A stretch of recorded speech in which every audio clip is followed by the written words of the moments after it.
Call the meeting to order. Clerk, call the roll. Terzinski. Here. Neely. Here. Parker. Here. Conlon. Parch. Here. Kettle.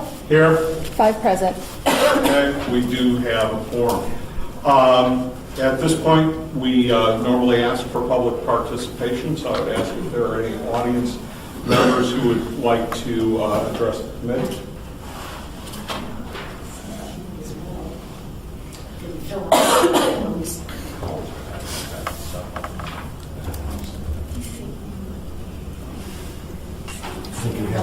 Yeah, go ahead. Yeah, as other things come up, are there going to be any other opportunities to speak to specific issues, or is this? Normally, I would ask again at the end of the meeting. Gotcha. For comments. I'm glad that the committee is finally meeting. I'm sorry that the initial meeting directed by council was unfortunately postponed. And the other thing, and I've been talking to many people, people aren't happy with having the meeting here. It would be much more preferred to have it at City Hall, where it could be televised and so on and so forth. There are many, many citizens who are most interested in viewing procedures on TV. Many of them are older. They keep on top of things, by golly. They teach me a lot. And they said, gee, why isn't it on TV? This is about our finances. We need to know what's going on. So I just thought I would pass that along for now. Thank you.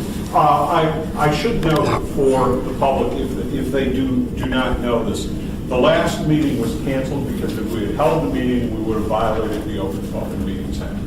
So That's debatable. Actually, I thought we had too many people sick. well, even if the meeting had been open, we would not have got a quorum. So we had 2 or 3 members that were sick, but there is a statutory requirement that was not met for either one of those meetings. So at least that's the legal advice that I received. So, yes. Since Mark isn't here and he asked me to read that. No. No? Okay. Yeah, for public participation, yeah, that's Yeah, fine. that's what I I'm meant. sorry, yes, Oh, okay. that's fine. That's written public participation. I'm sorry, I reacted. No, it's okay. Earlier today, This is from Mark Sharbat sent an email and he said he wanted it read, and so I told him I would if I possibly could. So here we are. My name is Mark Sharbat, and as an interested DeKalb taxpaying citizen concerned with the well-being of our city and its financial state, I am requesting the future meetings of the Finance Advisory Committee be held in City Council chambers. Having fact meetings in the City Council chambers was customary with the Finance Advisory Committee up until last year, allowed the public easier access to information being presented. An explanation as to the reason why the Finance Advisory Committee chose to take, I believe it was its meetings out of the full public view is disheartening. Next paragraph. Yes, I am fully aware of the public can attend these open meetings and listen to a tape-delayed audio recording. However, being able to access the proceedings live on Channel 14 and the YouTube channel represent full service to the public. Paragraph. Visuals presented to the Finance Advisory Committee are not able to be viewed with an audio recording. Also, by having meetings televised on Channel 14, as is the case with meetings held in council chambers, allows the public real-time access to the information being discussed. Paragraph. It also allows a video to be made and archived of all discussions where the public can both see and hear information being presented. Paragraph. I'm almost done. Sorry. I ask that all future FACT meetings be moved to City Council chambers and that they be televised and videos archived. Thank you for considering my request. Mark Charvat, DeKalb, Illinois. Okay, thank you. Let's move on with the approval of the minutes. There was a revised set of minutes that made some corrections that were grammatical. They were not substantive changes that was sent out to the committee. Yeah, so that those corrections would not have to be part of what we were going over. No substantive changes. There were some editing for spelling, words, and the like. And discussion ensued. Okay. Do I have a motion to approve the minutes of the November 2nd meeting? I'll move. Second. Okay. Any additions or corrections? Hearing none, all those in favor say aye. Aye. Opposed? Abstentions? Okay. Similar motion for the joint meeting on November 16th. Is that a motion? So moved. Second. Any additions or corrections to those minutes?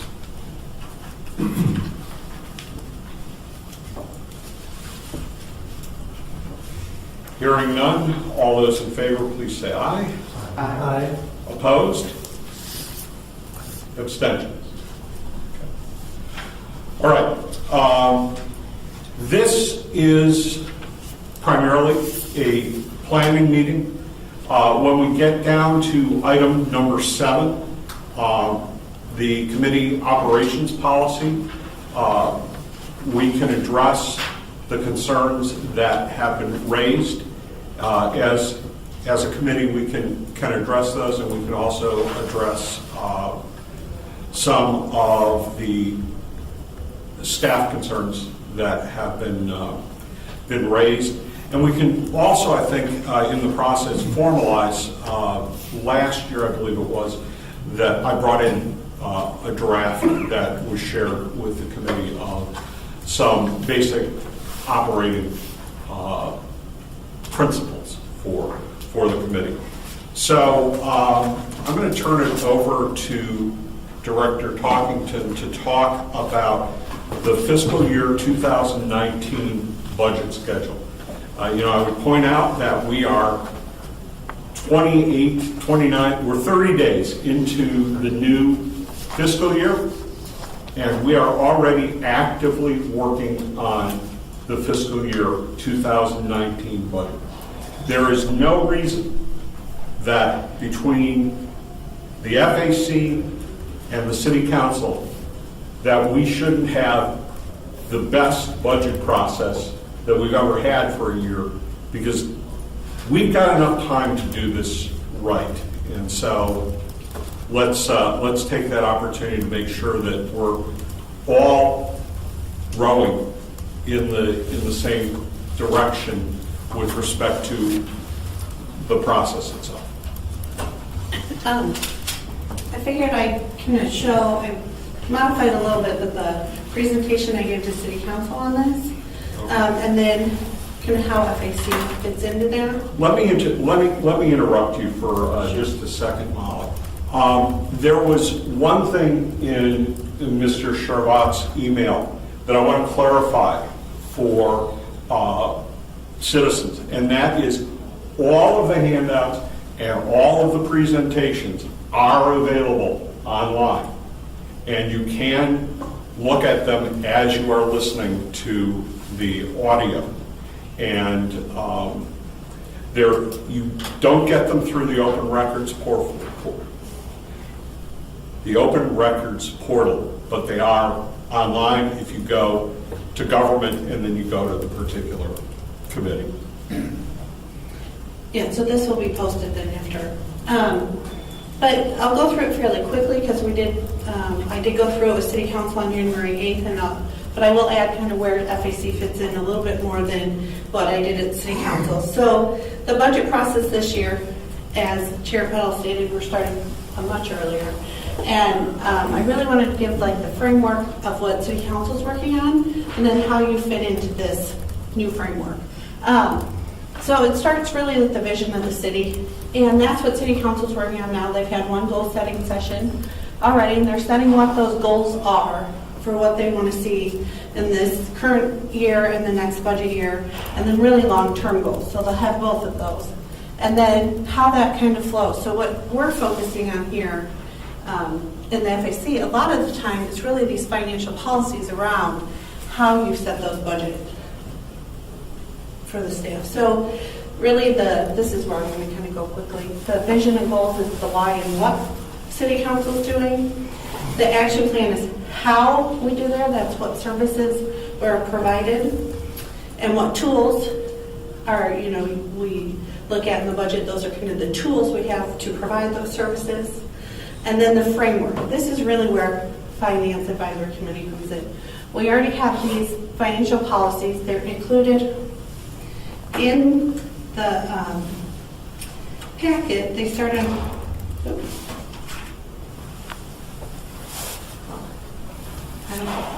I pulled it apart, but it was in your packet. You have all the financial plans as they stand now.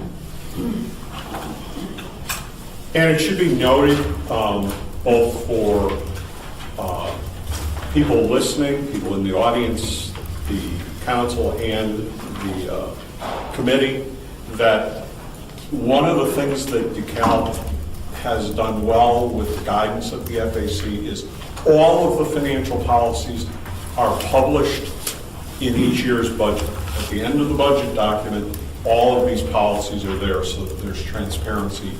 And so that's another place to find all of Right. these. So they were attached to the document attachment A through H. Correct. Are each of the policies as they exist now. And then as we go through this budget year, you're going to look at the 5-year financial plan. Today we're going to talk about the 5-year financial plan, about what revisions to the draft that we had originally done. I already know Town and Normal will be a comparison, but is there other things that we need to kind of include in that plan going forward? We'll come back to you in June with the updated data and all the information to go back again into that 5-year plan. We'll do a fiscal year review of the current fiscal year so you can see where the financials are coming in. We'll do that in June again with this committee. We'll have the audit and actuarial information presented earlier so you can kind of hear what the auditors have to say, what the actuaries have to say, and we can use that information kind of to build towards how we want to include going forward for the budget. And the budget review. This is a new document, and so it is attachment I, and I don't have it on screen, but it's kind of addressing a lot of the comments I heard from City Council and some of this committee about how do we get from A to B. So what this document is showing is more of a history of staffing, then the budget levels for each area. So here's the summary information where we do it like personnel, commodities, contractual, those kind of groupings we're used to seeing. But we're going to give you a more detailed level sooner. This will be in September. That walks essentially starts right here. So this one is showing an example of legislative from the 17 budget to the 18 budget. So we start with the 17 budget, and it walks you through all the plus and minuses to get you to the 18 budget. So when we give it to you this year, we're going to start with the 18 budget, walk you through the plus and minuses to get you to the 19 budget.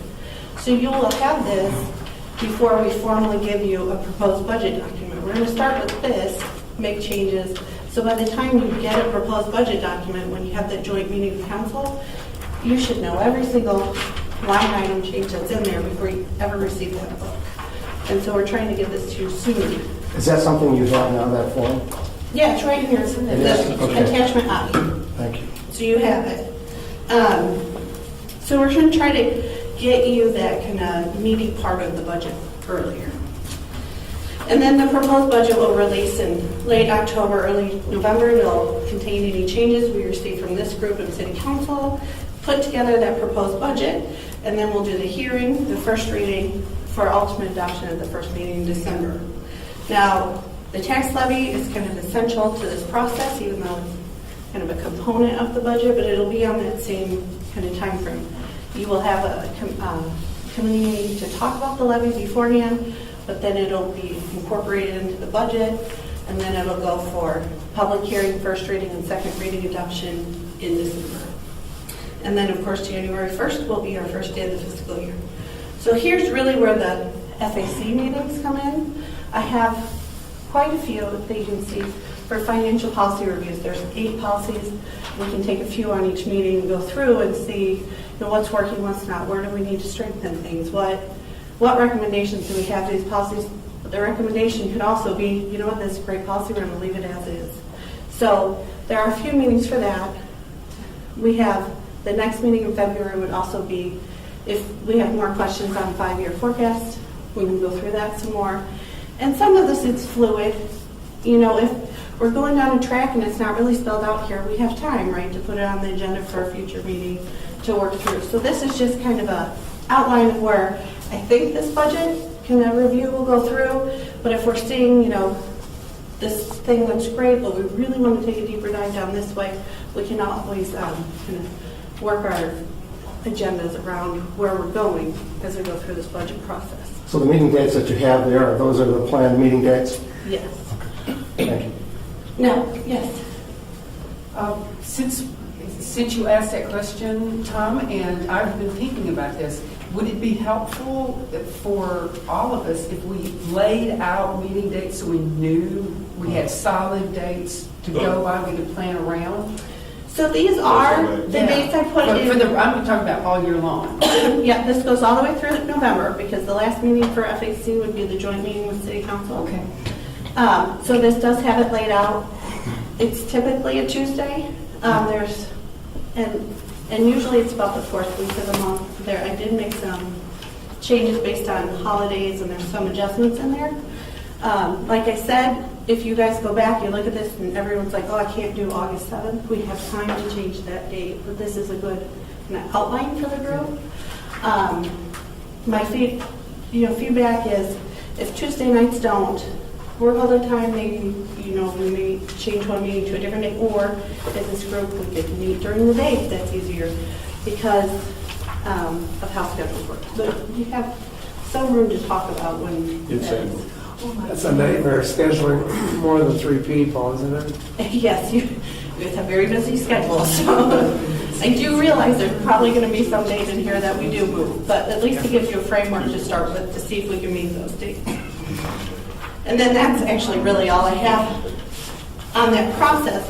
But it's a shift in how the State Council's done the budget process in the past because we're not waiting till the end.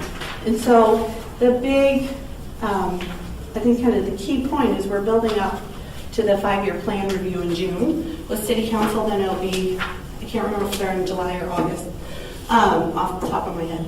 But what will happen is we take the information here, like adding the town and normal to the comparables. I'll update all the data, right? We've made budget decisions that will alter the draft that we have and bring that back to you in June on the schedule. Then City Council will kind of use that 5-year plan with the recommendations they get from this group to set what's the budget strategy going forward. So we know at that point in time, like this year we ended up doing budget expenditure cuts about $1 million. Well, it's easier to bring plans and different options when you start earlier, saying we want to have a budget strategy of this many reductions, or we have a strategy of this to work towards that. So by the time we get to that proposed budget, we're in a much better place. Well, I want to clarify something. Sure. That's consistent with what I've understood, and I think the committee's understood, would be the sequencing of items. So the goal setting that they do for the budget will not be done until after the 5-year plan. City Council did goal setting. They've done For the budget? The big picture goal setting, which will ultimately tie to the budget. Big picture goal setting for the city, So but they not did. financial. Well, some of them, from what I understand, I haven't seen the minutes,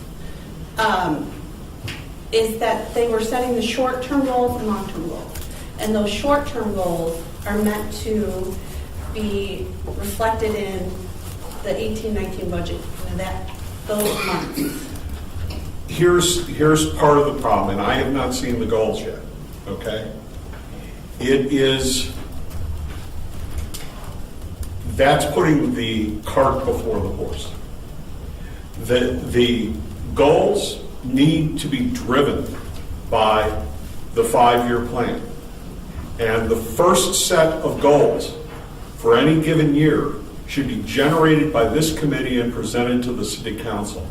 We should not have to take, we're the long-term group, okay? There are members on this committee that have more time on the committee than any member of the city council. And the whole point of the financial policies and the whole point of a 5-year financial plan is to have it exceed the term of any member of the council or any single mayor. And I'm not going to overreact because I haven't seen the goals and I haven't seen the nature of them. But I think we need to make sure that the committee's role in the overarching direction of finances in the city is respected in terms of transmitting stuff to the city council. So let's just keep that in mind as the process moves forward.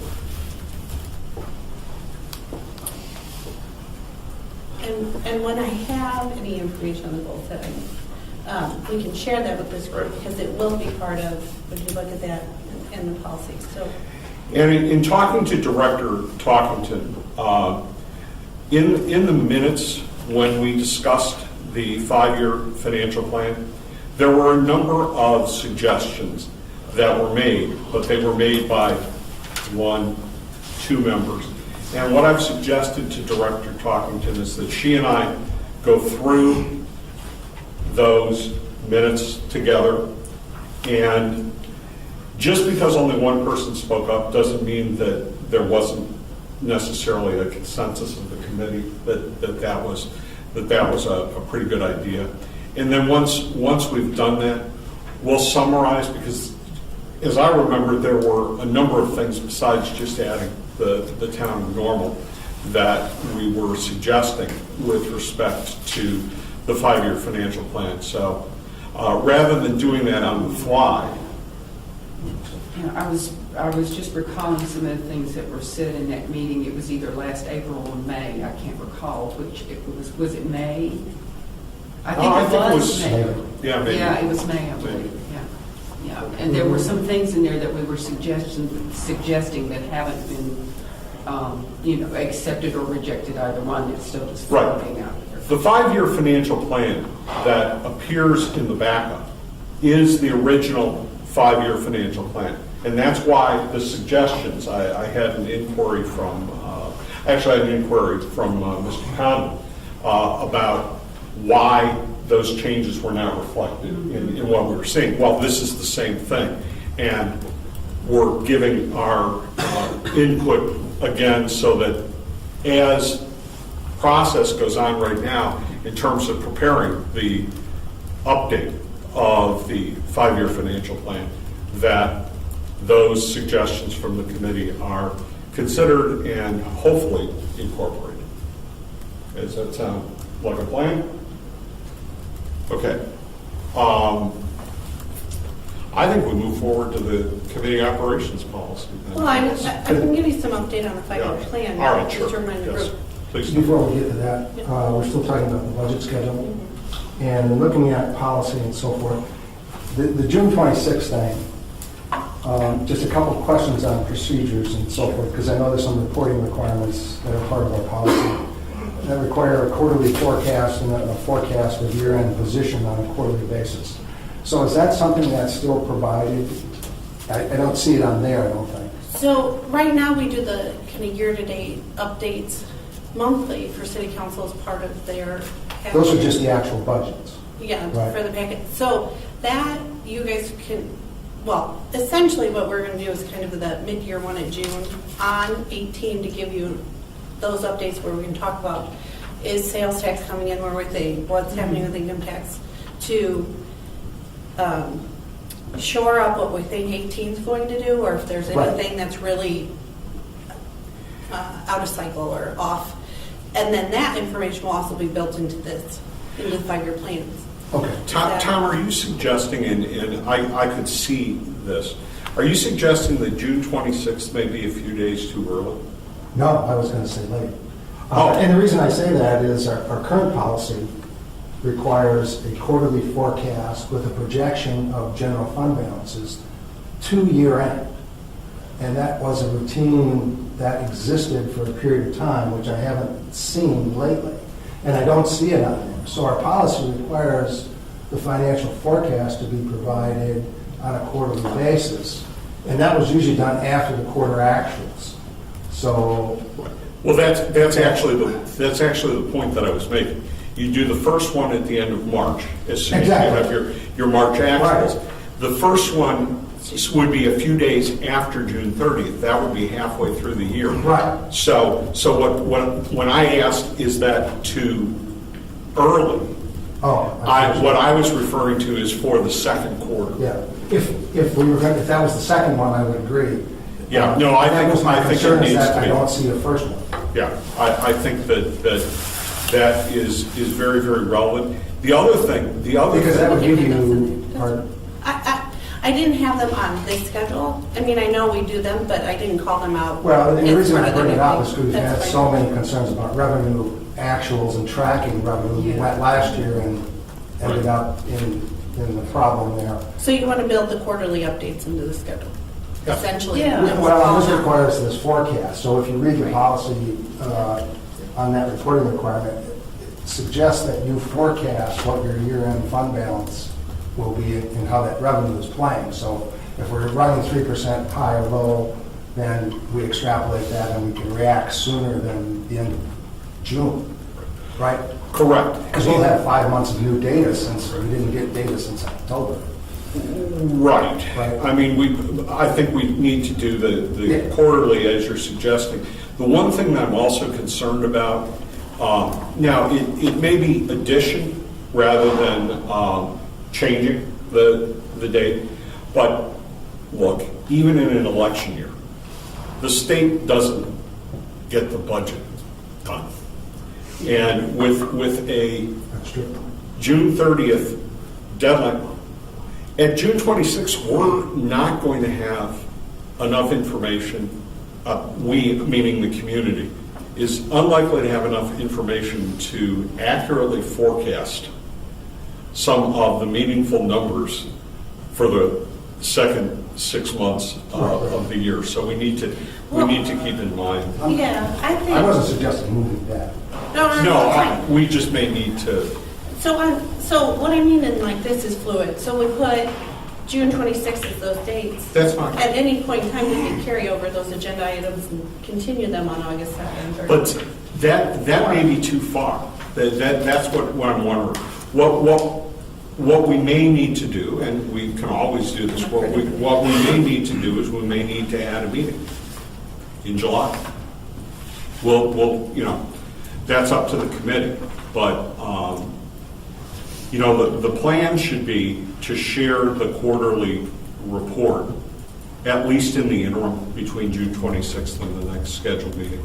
And then we can make a decision as to whether there's anything that's actionable with respect to the FY18 budget, Right. based on what's happening with the FY19 budget from the state, especially including anything with respect to the local government distributive fund.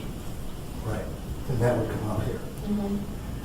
And in that regard, while it's on my mind, could you make an inquiry, Director Talkington, with IML regarding the way that sales taxes are distributed from internet sales? And the reason I ask that question is it's my understanding that our distribution from internet sales comes through the use tax. And that is put out there in a per capita way. Okay? Well, I just bought on Amazon 2 days ago, and I got charged the DeKalb tax rate. Where is that other 1.75% going? Is the state capturing that and then just sloughing it off?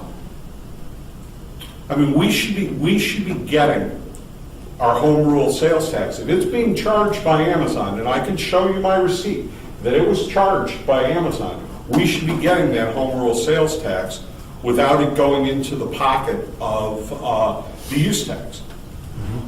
If they're charging it, we should be getting it. So you're saying we may be, just not sure if it's coming back? I sincerely doubt, since the state doesn't, I sincerely doubt that we're getting that back.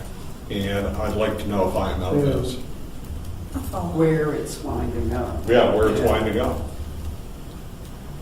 You know, I mean, the way that the use tax is working now, okay, I mean, to me, the whole point of the return, okay, the whole point of internet sales is to compensate those communities that are losing sales tax revenue because of online sales.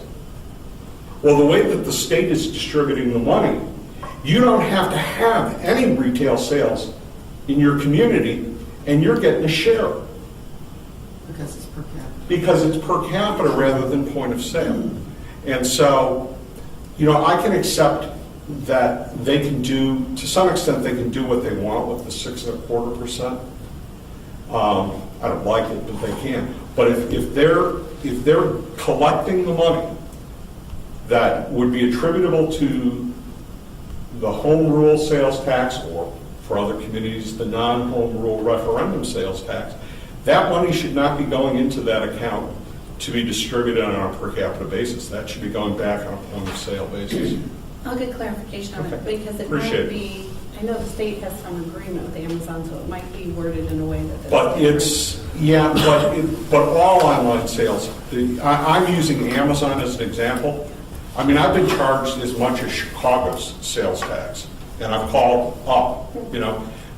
Rarely, there are a few retailers, but rarely do I only get charged 6.25. I get charged some amount higher than that, and I don't have any objection to that. It actually saves the issue of, you know, answering the question with the state, have you made online sales that you've not, or online purchases that you've not paid sales tax on? So, you know, it eases things for me. But, and I certainly don't have any problem with them collecting the tax if we're getting it. If we're, you know, if we're getting our local portion. I'll reach out to the State Department of Revenue to see if they send me back a statement on how that's handling, but I will also ask IMO to see if I get anything. I don't trust the state right now. I think they're skimming sales tax revenue. I really do. You used Amazon as an example. Is there anybody else? They sell it? Amazon. Oh yeah, I mean, no, there's There's hundreds of online.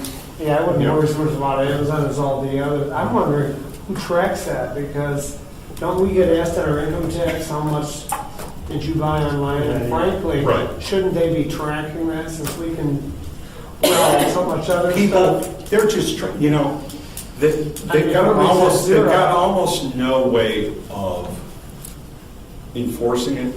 Correct. I always will report what I believe is Sure. the untaxed amount, because, you know, it's a good faith Yes. effort. They're depending upon voluntary compliance. Absolutely. And, you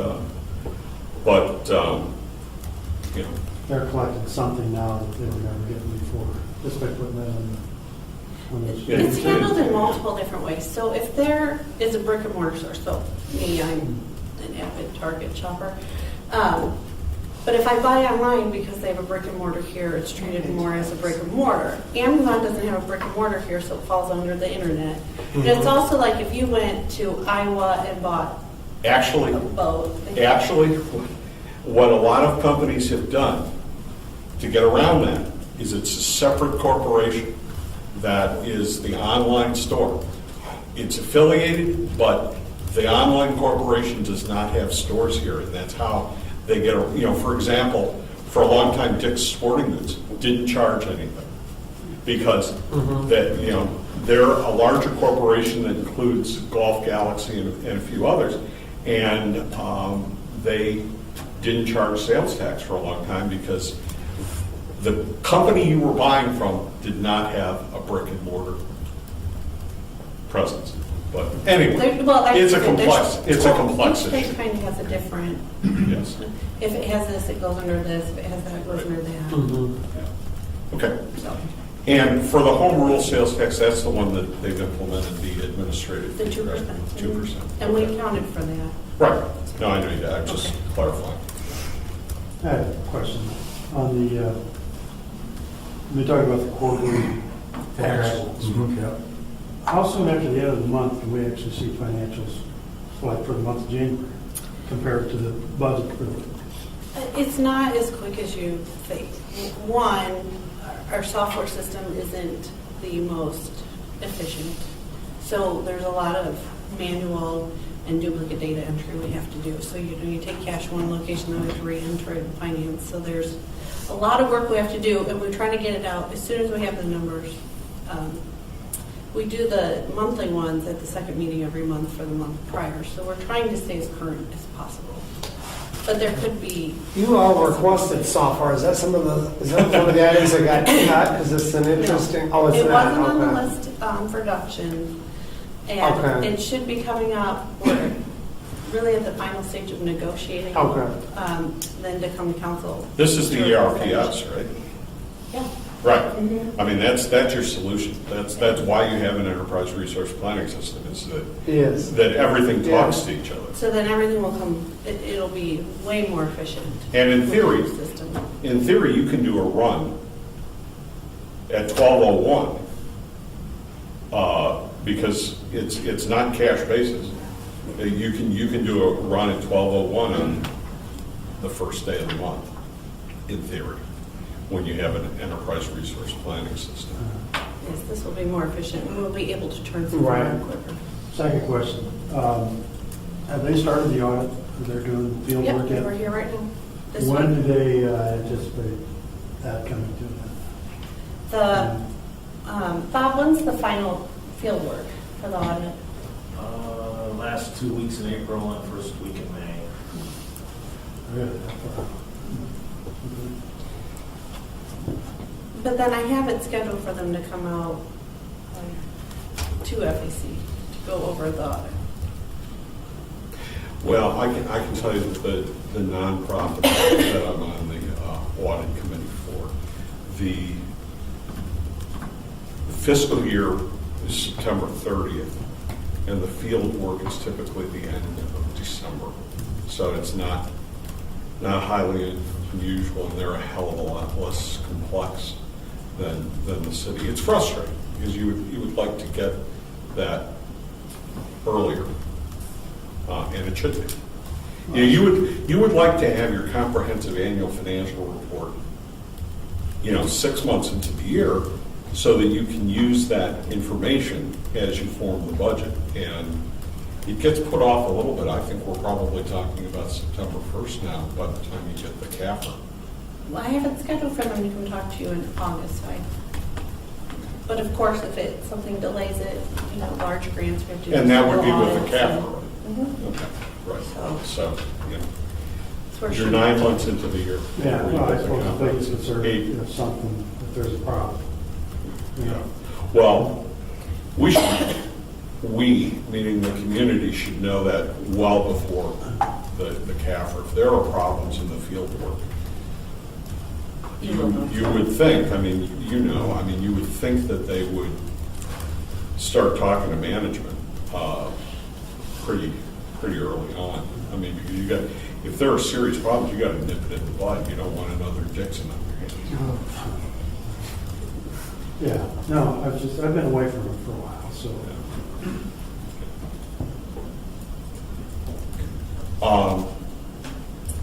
Other other things on the 5-year? Are we going to talk about the 5-year financial plan? We can. What would you like to?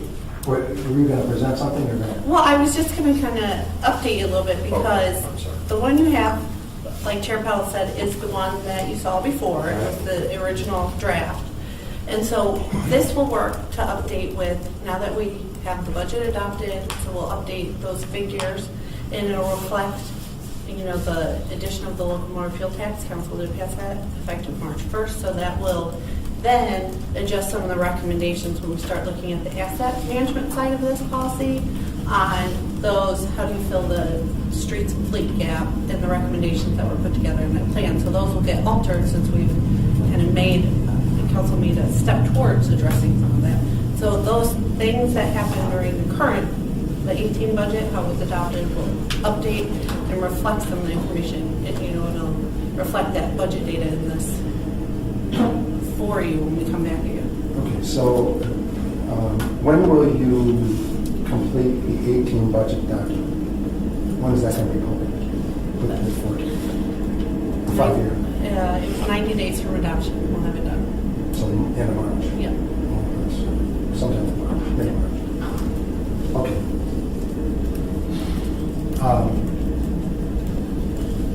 Yeah, if we're open to talk about the 5-year financial plan, right, you mentioned you're going to sit down and go over the prior suggestions that were made to bring them up to date and bring them back to us at one of our meetings so we can vote on them or whatever. Well, it's a matter, I think what it's probably going to be, Tom, is it will probably be, I hope, an email summarizing the changes and doing it in terms of almost like a consent agenda. Is there anything that anybody has a problem with that you want to talk about? So we can put it on the agenda for one of those early meetings. Sure. That we're going to talk about policy because we meet in February. Yeah, I have it scheduled for the next meeting in Okay, so this will be on the agenda Yep. every time, personally. Yeah. It could be, yeah. Good. Yeah. Mhm. Good, that's positive. Because from a goal perspective, you're talking about the objective of the financial plan. We've all been talking about this for 2 years, and sometimes we can forget our focus and what our objective is.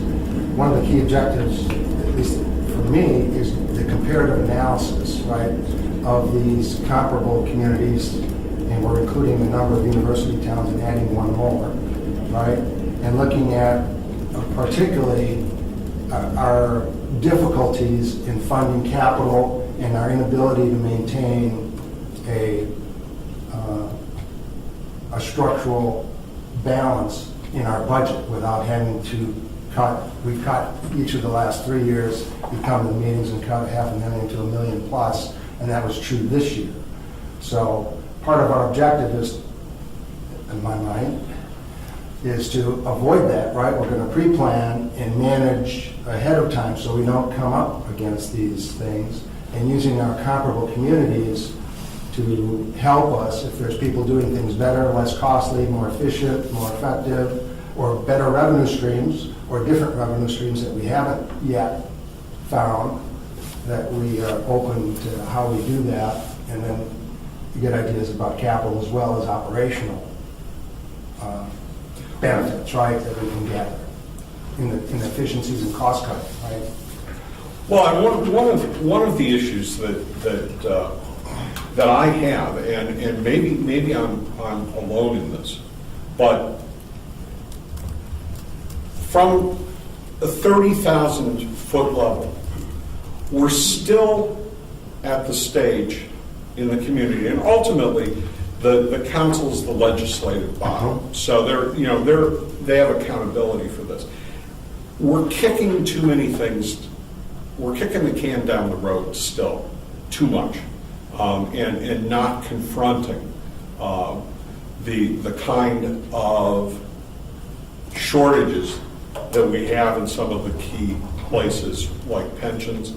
We don't have a long-term plan for funding pensions right now, and the infrastructure.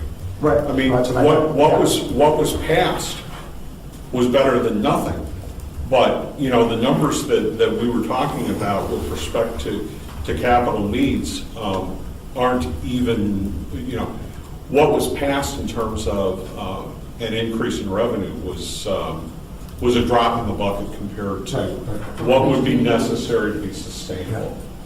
Well, and the reason I'm bringing this up again is what are our objectives is to look at the communities to see if we can get insight to drive real change here relative to what the council, you know, discussed during the budget process was a lot of frustration about not being able to move the, as you say, move the can down the road because of the tax constraints.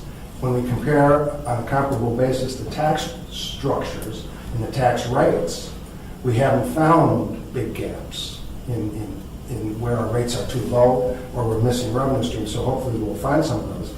And one of our key focuses, I think, where the council left off, is this 5-year forecast, and that's why I'm bringing it up again as to where we're going, is that we have this structural deficit, right, in our operations. And we want to address that through this means. So if we can find cost savings, staffing levels, I mean, getting at the nuts and bolts of how you run an organization is critical to me. That's what I'm hoping we're getting. So one of the things that I was going to add to the list was staffing, at least at the department level.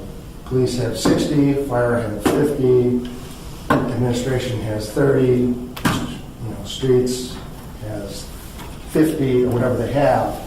And they either do or don't have sanitary, or, you know, that we have enough, we don't spin our wheels going over obvious questions about that these are truly comparable.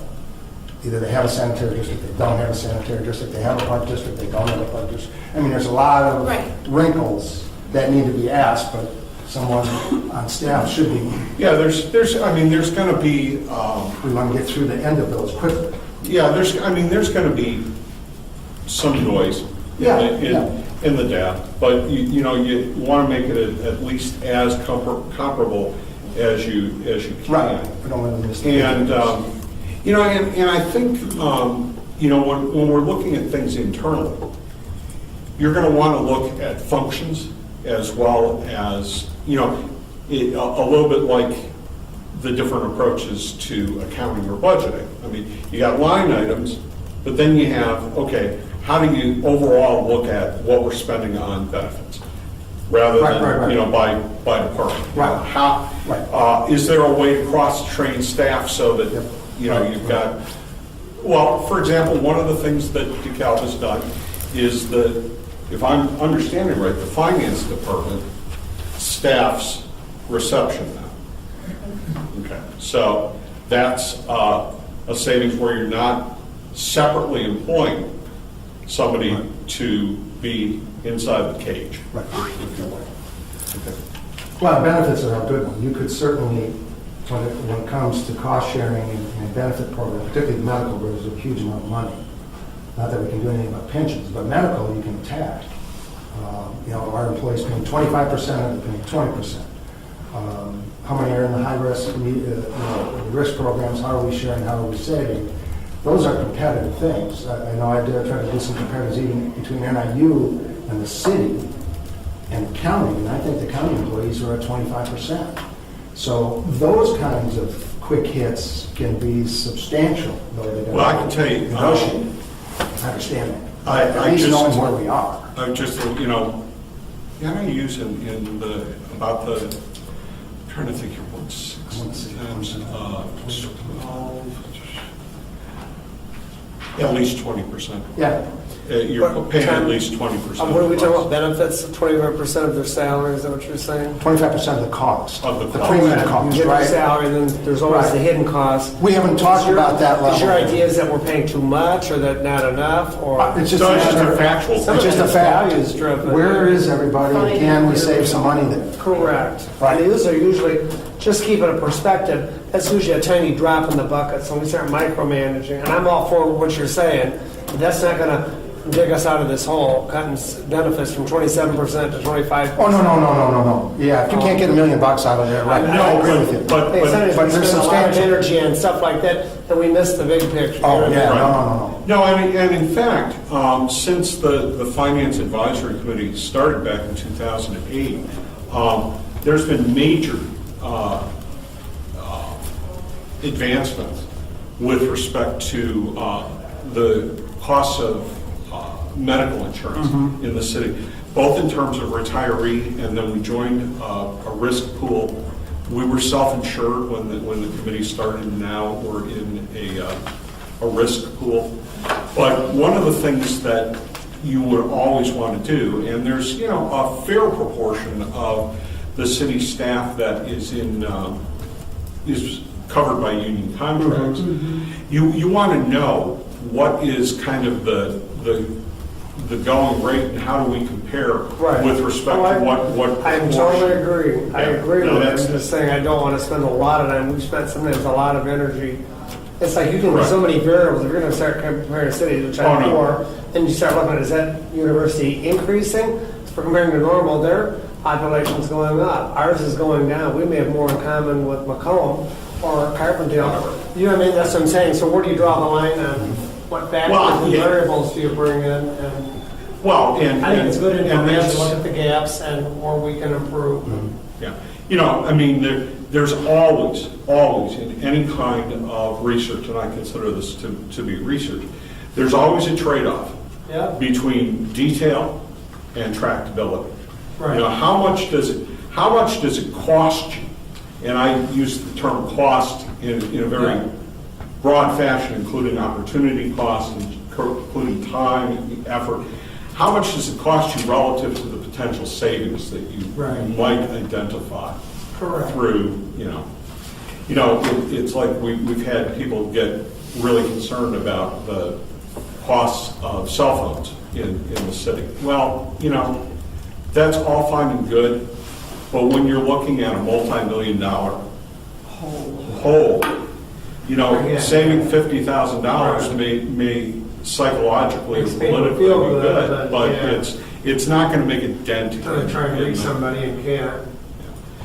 It's treating a symptom rather Yeah, than the exactly. issue. Well, unless all of a sudden you get $50,000 here, $50,000 there, and all of a sudden you have $50,000 savings. Well, sure. But then you got, that's a different issue. Well, Yeah, but that is. you start somewhere. Interject a little bit. So, I guess if when we put together the budget schedule, and I think in how I talked to city council about it, is if we focus on the service and not what does this person do. I mean, I understand Staffing. your staffing level. But it all comes back to the service. And what this committee, and part of where the focus is, and how we had it, is on those financial policies, because you're setting kind of the framework of what city council is then saying, we want these services.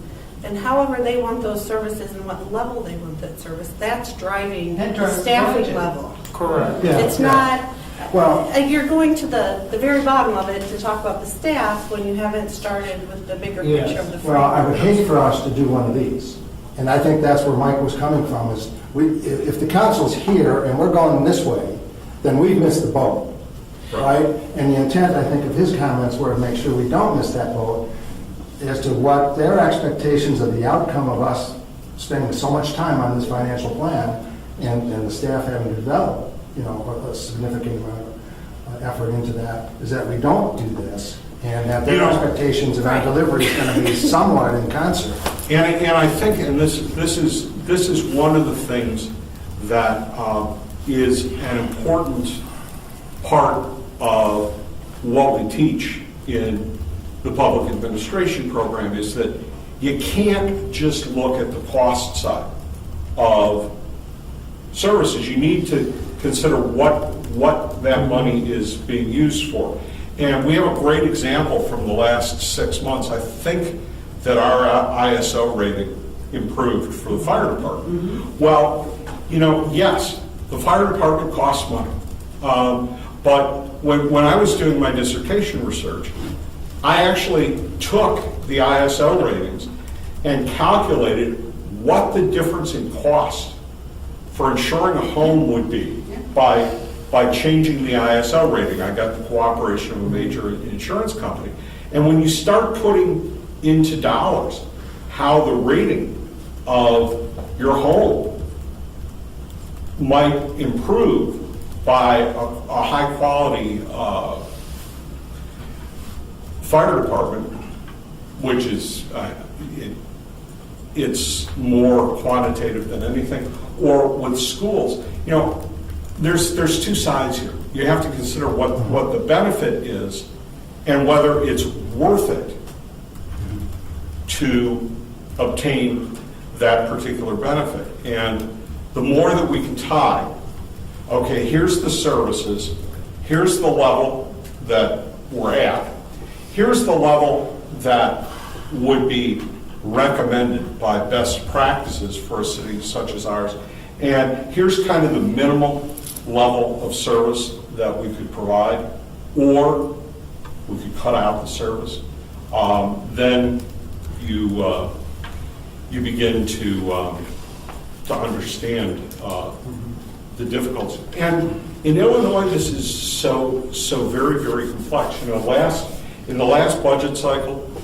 we talked about ambulance fees. Yeah. I was talking to a deputy fire chief who their village is served by a fire protection district. It's within the city, but it's a fire protection district. There are different laws regarding the recovery of EMS costs, whether you're a fire department or a fire protection district. In one case, you can't charge non-residents, and in the other case, in one case you can't charge residents, in the other case you can. So, anyway. And in that interplay that you're worried about, so it's kind of structured where council does one thing, then FAC, so each month there's one kind of budget workshop for council and one FAC meeting. And whatever recommendations come out of FAC would then go to the next council meeting, so they know that you guys made a review this, here's your recommendation. And then whatever council kind of went over and made a decision, that will come back to FAC. So it's not going to be where you're going one way and have no idea where they're going. The intention is that you'll know what happened. In general, what you have. in general, the way that this process is supposed to work is FAC is supposed to go first. There are some exceptions to that, but overall, we're recommending to council. Council's not having us approve their decisions. And in fact, that's how it's structured. So you go at the fourth week of the And then- month, and then they review it in the third week, and then you're back. I So- understand that, that's fine. Okay. But they will, That so works. if they make any decision that would affect any future discussions you guys have, and we're going Right. to keep you constantly updated on Understood. those. Well, and we have a council representative that's kind of assigned to our community. Is that Yeah, right? he's over there. Is that Mr. Verbeek? Is he assigned to our semi? He's the liaison. He's the liaison. Liaison. Okay, so he'll help us make sure that those gaps are minimized too, right? Will he ever? Yeah, and that's just that I can't sit here and speak for council, and that's why we'll have our discussions about our expectations from Finance Advisory Committee. One of mine, for example, on a 5-year financial plan is how do we maintain our 25% fund balance Right. while meeting expenses with existing revenues rather than raising revenues in reaction to higher expenses, for example. Okay. I have a question. Do we ever have a joint meeting with, we have an economic development committee, is that correct? Because I see our problem is revenue. We can't keep cutting expenses, all of a sudden, we can't take care of anything.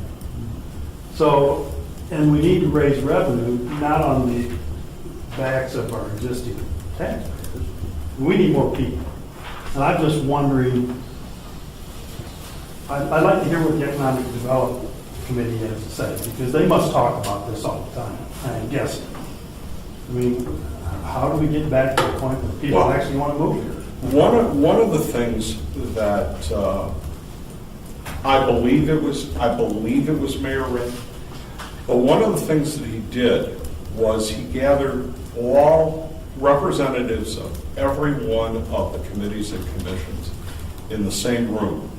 The chair or vice chair or whatever went into the same room and talked about the city overall.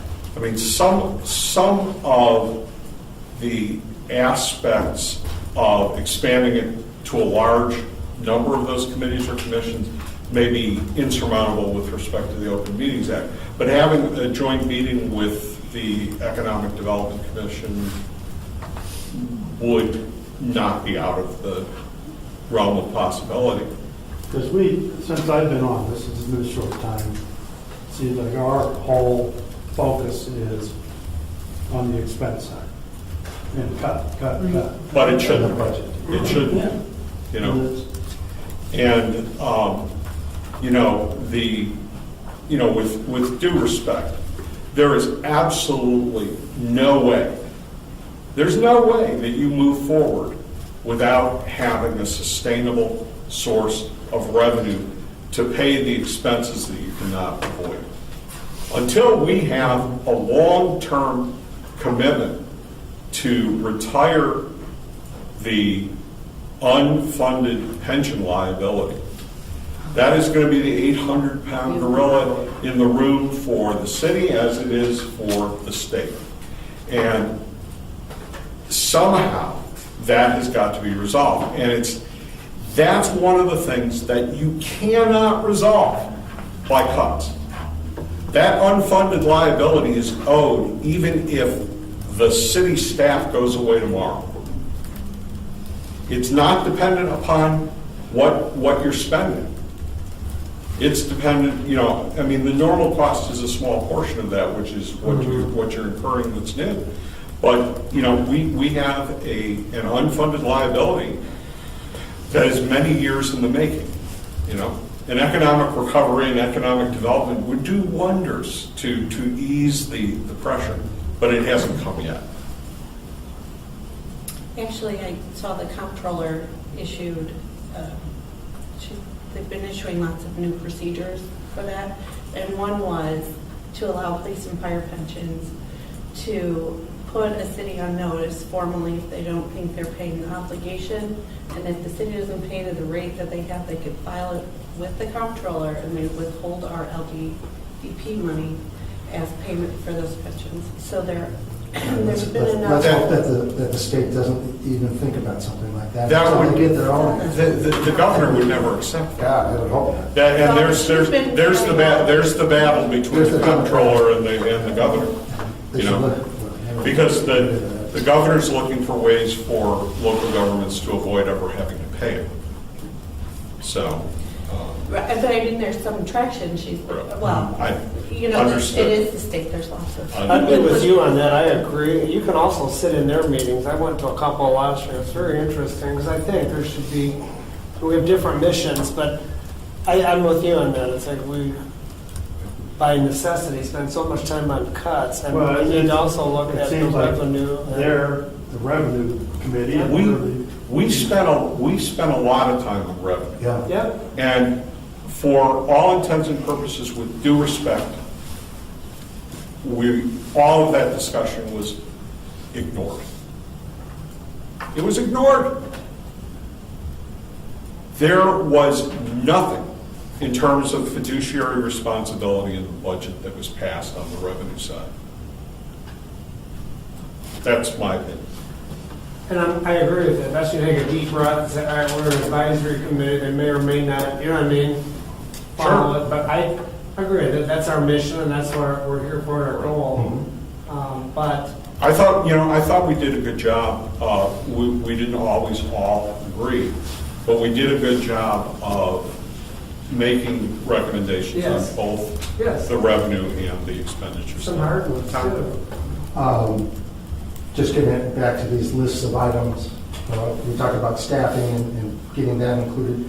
And I know we talked a lot about median income and how we relate median incomes in our community as being a real source of some of our revenue-related issues, but the recognition of where median income is in our comparables, I think is an important piece. So I hope, and you mentioned something I about actually- getting a good measure or a better measure.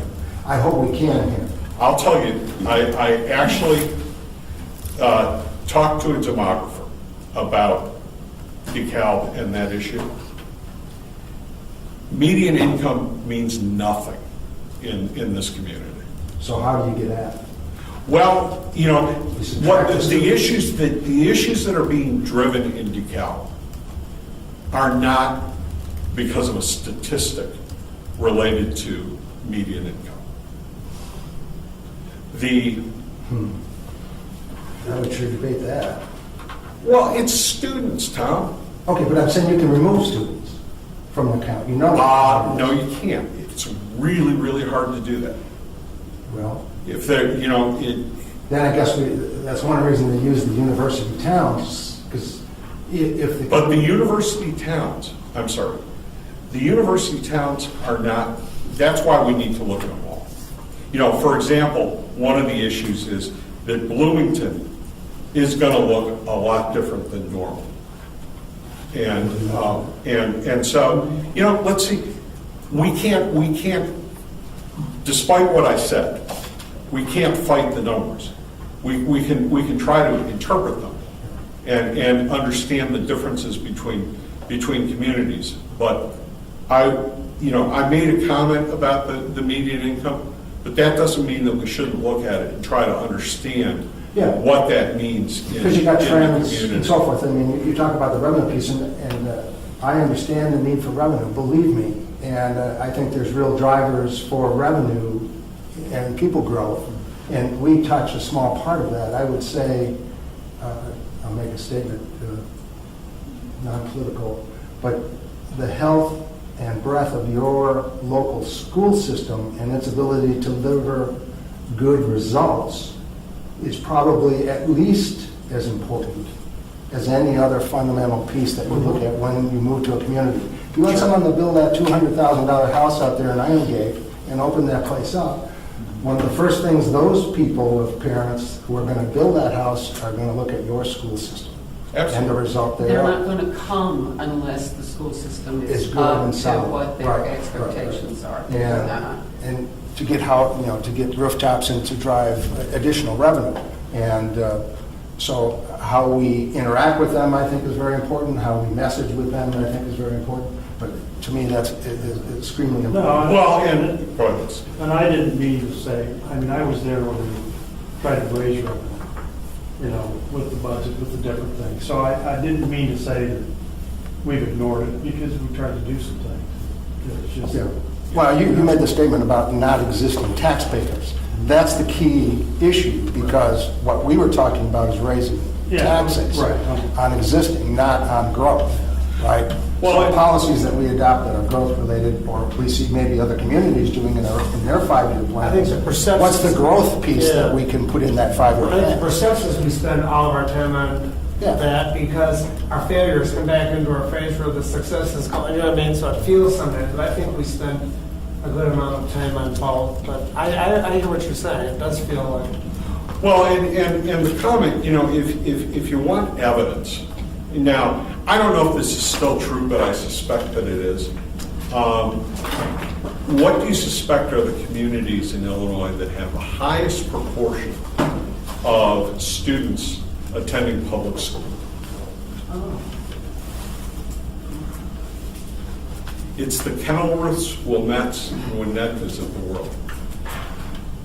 Part of it is because they have a tax base that's tremendous, but they have, the reasoning is they have such good public schools that, other than for non-quality reasons, there's a lot of reasons that you would send your child to a private school, but the public schools are so good that people, use it. Same with the Northbrooks of the world, the Glenbrooks, et cetera. So it's borne out in fact. It's not just a theory.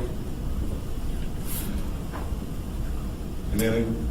That's all I had on 5-year plan. Good time? Anybody? 5 minutes? All right, let's talk about the committee operations policy. let me make a couple of statements up front that, the committee and I know citizens will disagree with.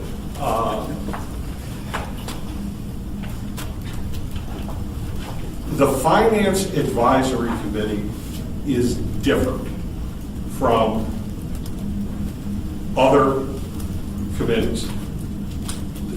The only televised meetings are the City Council and the Planning and Zoning Commission.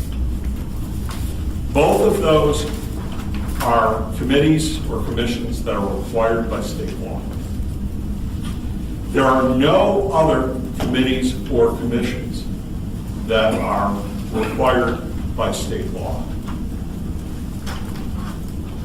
There is no special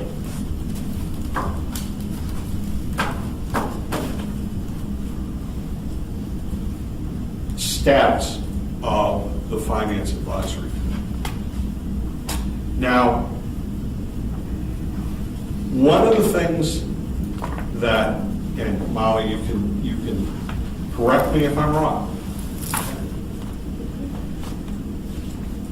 If we meet in the city council chambers, the cost for the city is higher because you have to employ somebody to do the technology for the meeting.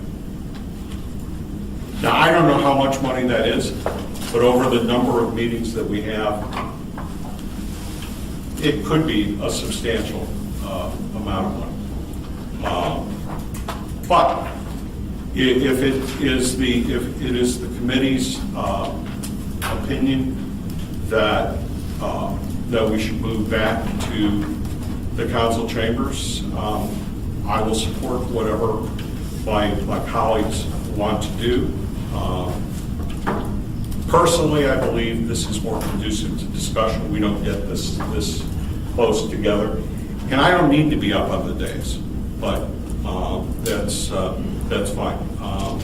I may be very alone in that, but I think our discussions have been better here, and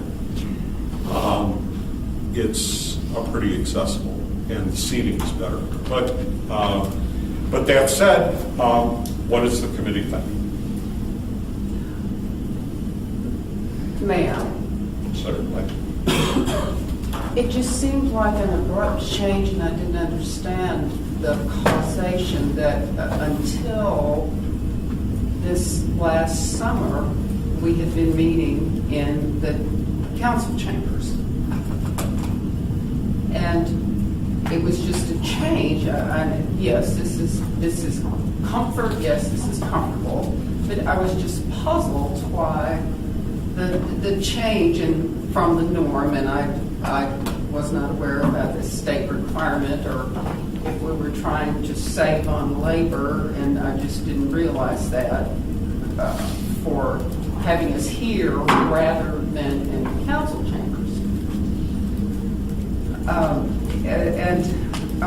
Let's see, what am I going? The other thing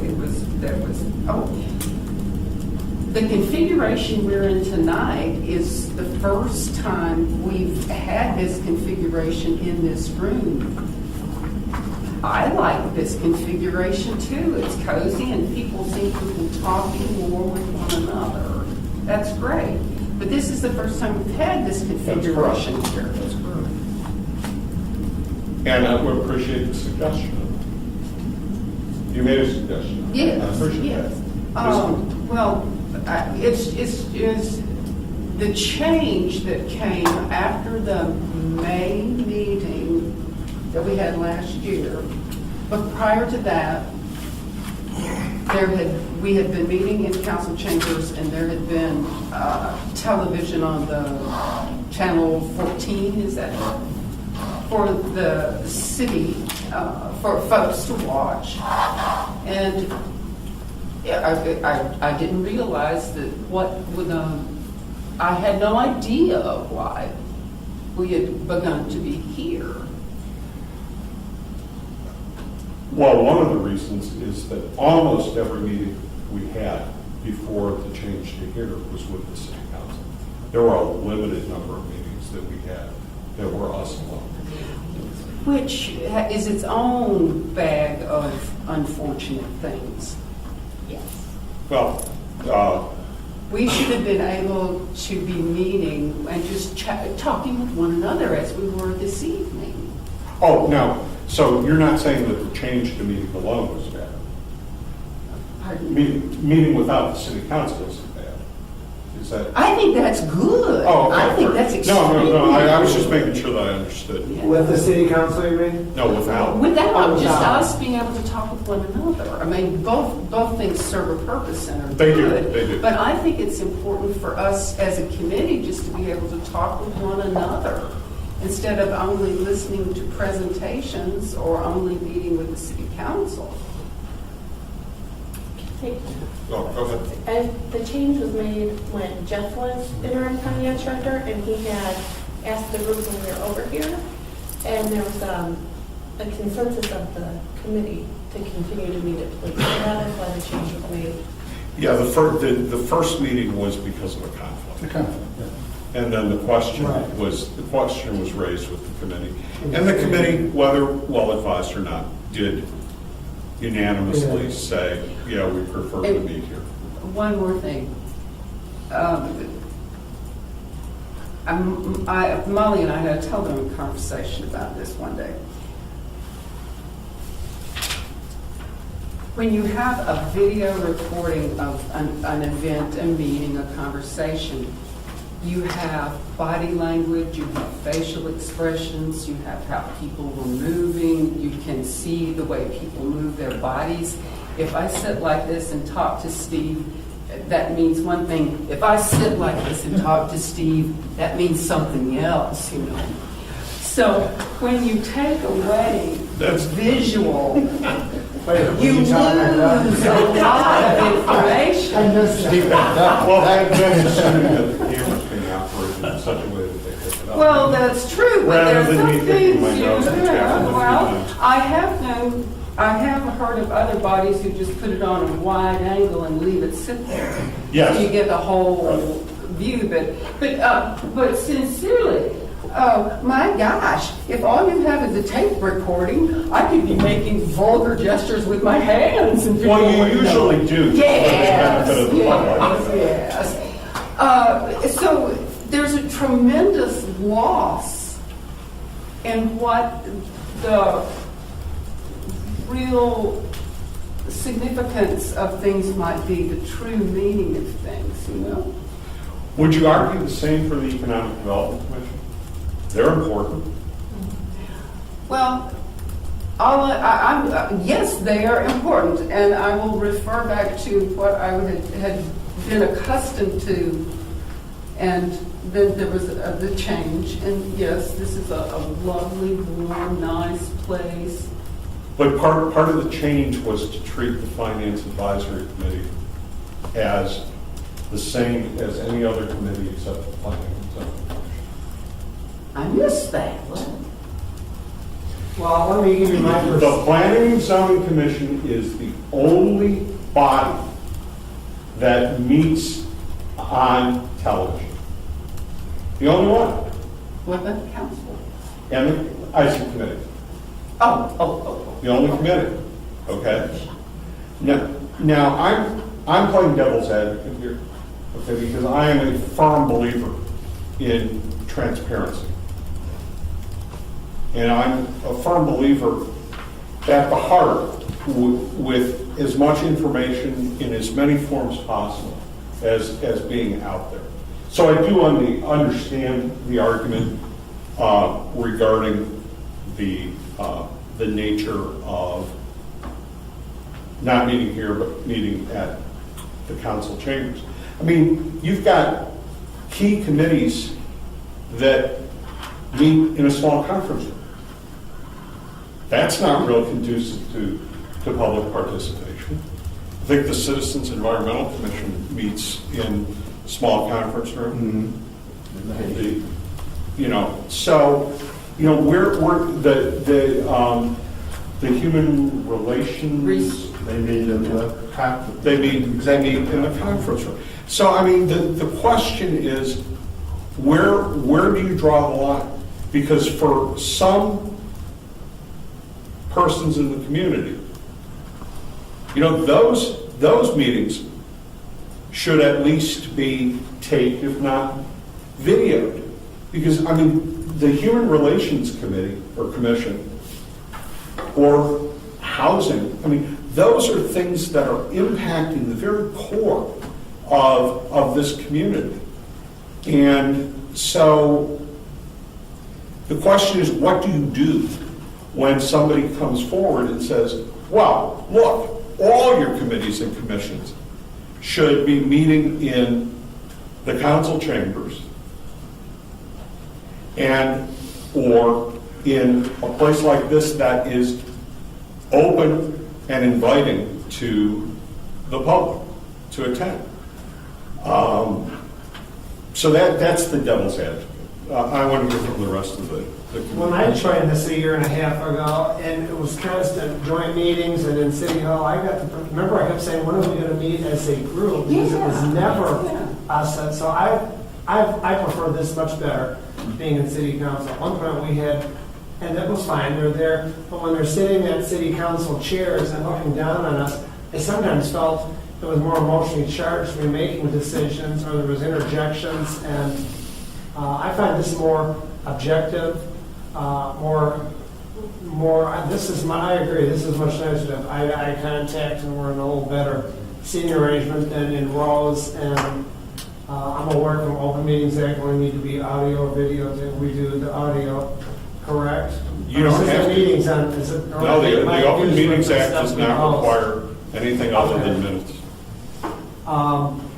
But you're referencing it's nice to have I us think this meeting is a just much us as a nicer community. environment, yeah, it doesn't feel it just feels more objective to me, and I like the location.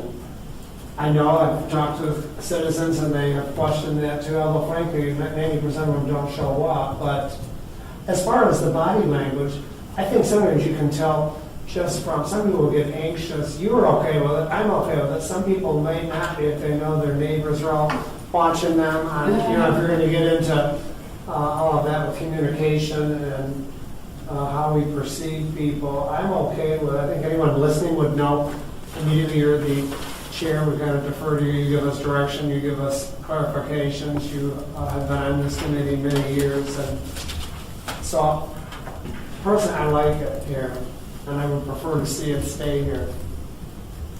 Doesn't matter to me. I mean, of the meetings I've been to, maybe half a dozen, I think only one of them was a joint council meeting.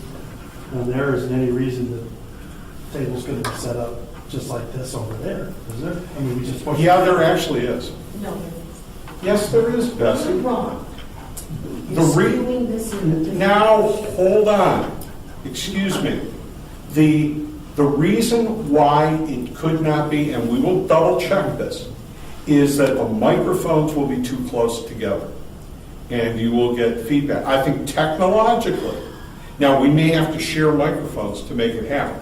Physically, there's no reason that the tables can't be closer together. But in terms of the cameras and in terms of the microphones, I'm not so sure that there wouldn't be a problem being this close together. But that's an empirical question. If there isn't a problem with that, Well, then is the problem that these used to be video? These used to all be video. Yes. Because they were in city council chambers. Up until May, they were always video. Well, yeah. go ahead, Tom. I would vote for City Hall. What was that, Tom? I would vote for City Hall. I think that's the right way to do this. How, let me ask, I mean, now we even have a schedule for the whole year, so we can vote the. but we won't have any let me ask a question.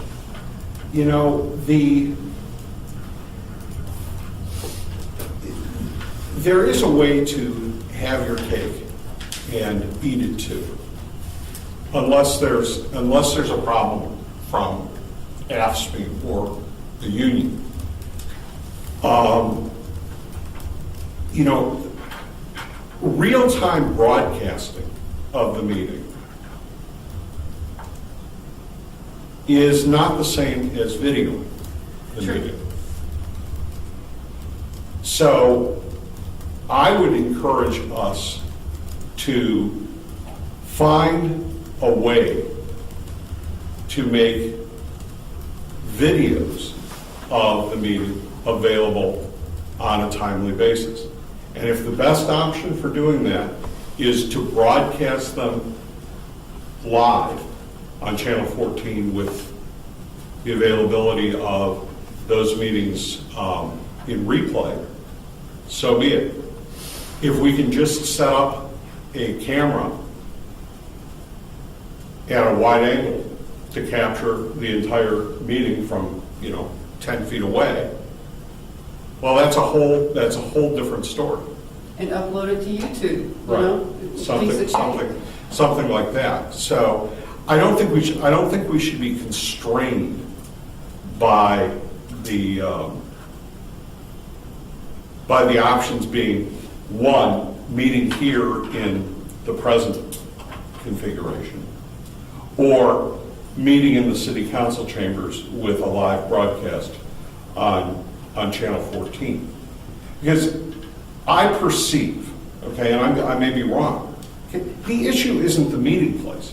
The issue is access of the public to a full-fledged record of the meeting that they can watch. Yeah.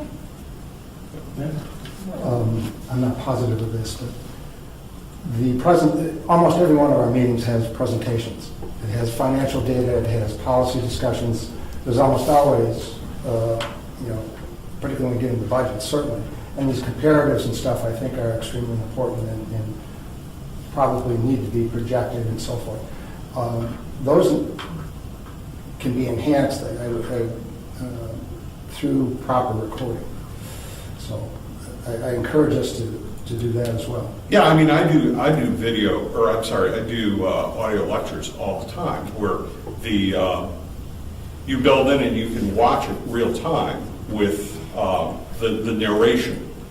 Because when we're in the council chambers and there's a live broadcast, when the presentation goes up, that's what you see. Yeah, and they can get on the it screen. in a readable format. Correct. Not videotaped. And because I can't see it when it's there.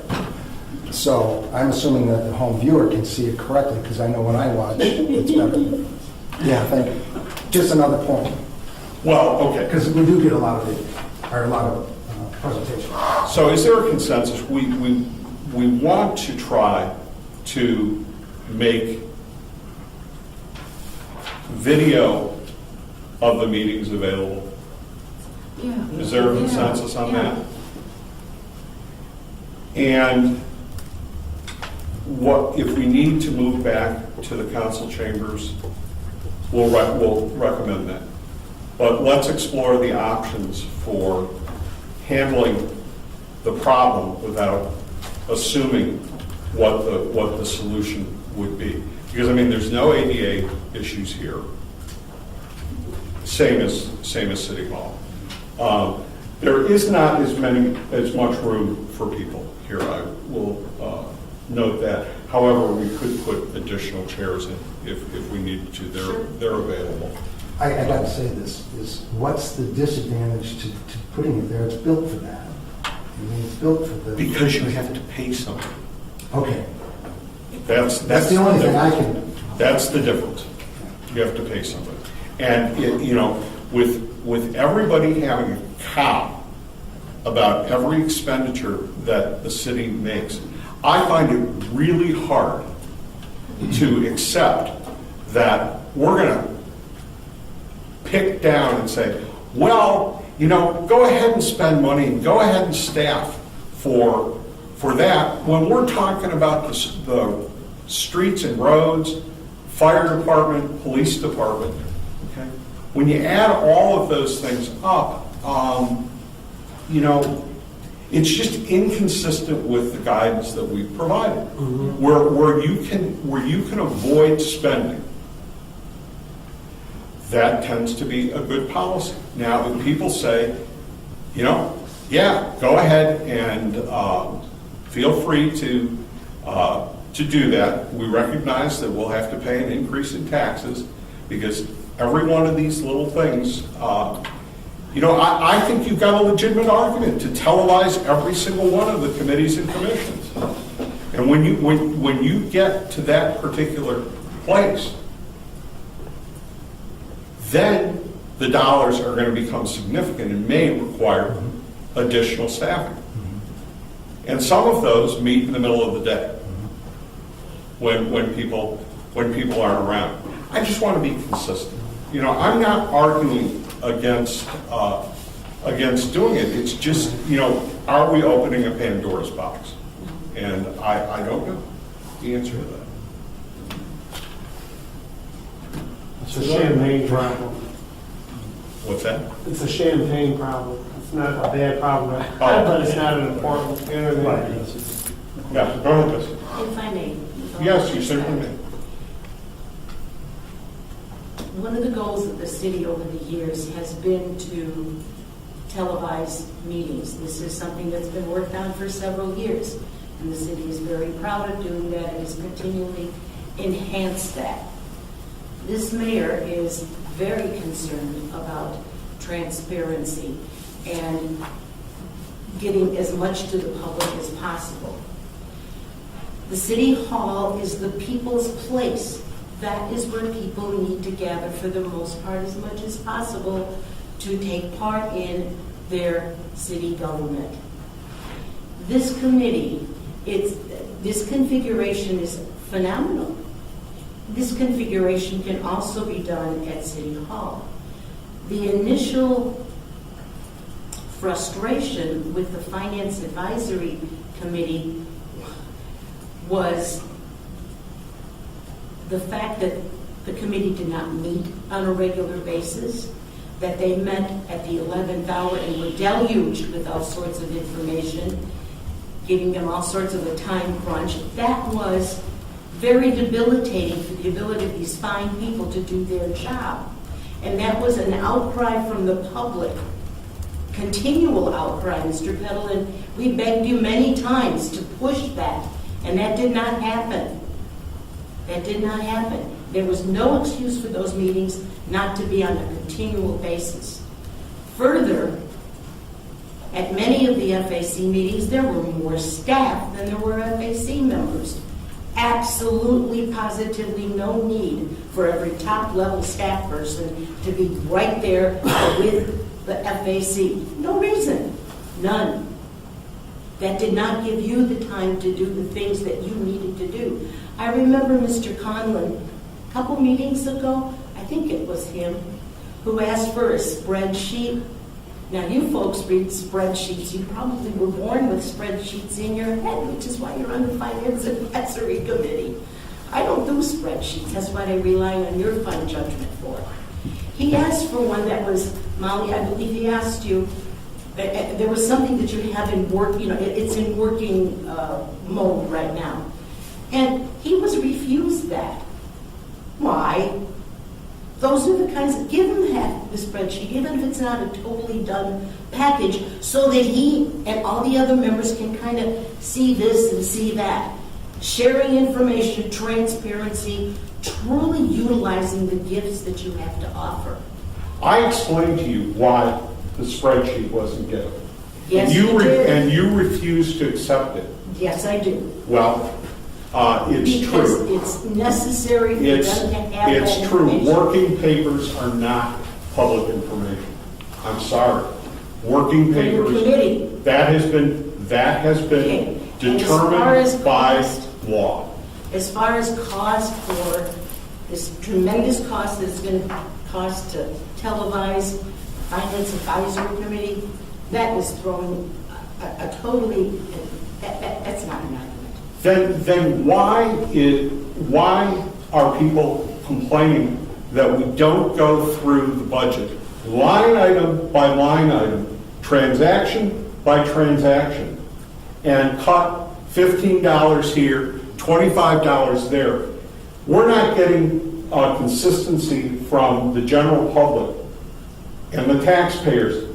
They want to cut, cut, cut. But as soon as you have a situation where we can save some money, well, the problem is some people are being minorly inconvenienced for one committee. This is the only committee that this is an issue for. As far as cut, we're delving into territory that is, you guys have much more important things to do. But as far as cut, I think generally speaking what the public is saying continually is look at cuts from the top and an overall picture. And much of what you were saying today, it's not just a matter of cuts, it's also a matter of revenue flow and all those other things. What I'd like to see is you have an opportunity to do more of that. That's fair enough, but people should recognize that cutting the cell phones, that it is a legitimate thing. You know, police departments used to have phones that the police call in on, okay? Now, part of the job is to have cell phones that are provided. And it's absolutely a ridiculous complaint that people should be using their individual cell phones on city business. And that is a complaint that I have gotten. And I can assure you that the issue of the cell phones, which was multiple emails, is far less than the cost of televising the meetings. So you have not made that particular claim or criticism. And what you said, I think everybody agrees with it. The complaint is that they want the cuts to go, top down, or make some meaningful kinds of criticism. But the bottom line is we need to find a way to resolve this, okay? Because, like I said, there's nobody, I don't think, in this room who isn't for transparency, okay? There's nobody, as far as I can tell, who isn't in favor of televising the meetings. Now we got to figure out how to make it happen. Mayor? May I address the Certainly. committee? First of all, virtually every meeting that I attend is televised, and I don't really worry about my body language. So if you watched it, you can probably see that. This discussion tonight is somewhat of a microcosm of what City Council has heard over the last several months, i.e. location of meetings, time of meetings, seating at meetings, whether a meeting should be audio, whether a meeting should be videotaped. So what I've asked our city manager, and she has assured me that within the next several meetings, and I've shared this with the city council at our last session, we will have a special committee of the whole meeting dedicated to meeting logistics.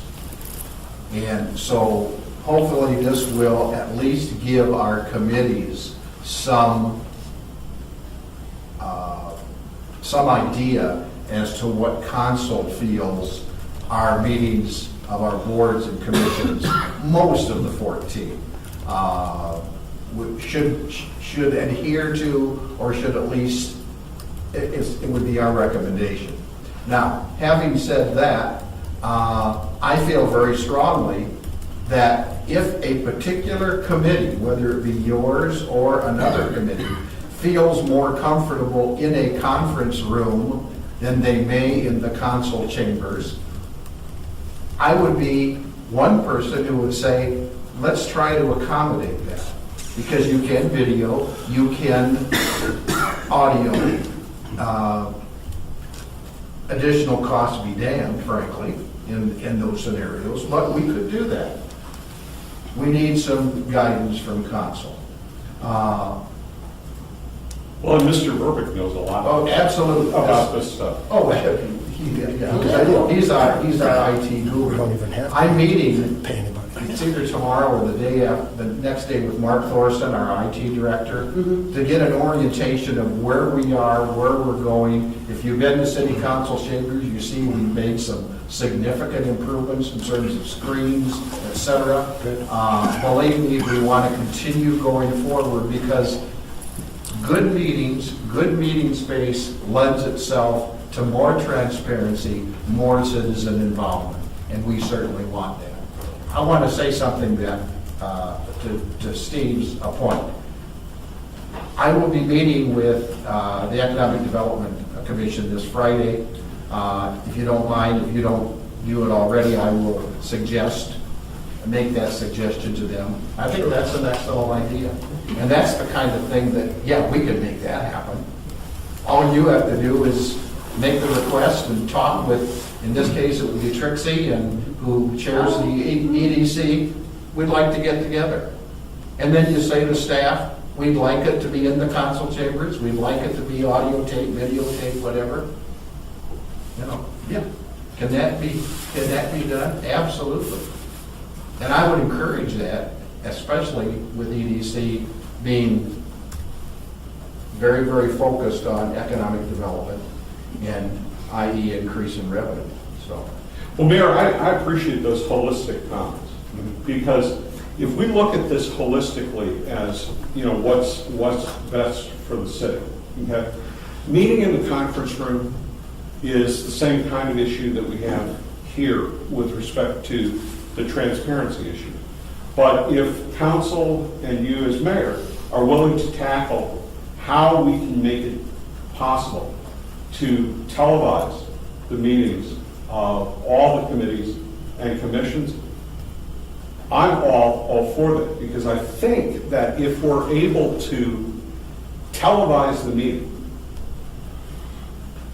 apart from the eloquent comments of Ms. Chronopoulos about City Hall being the community gathering place, which I understand and support,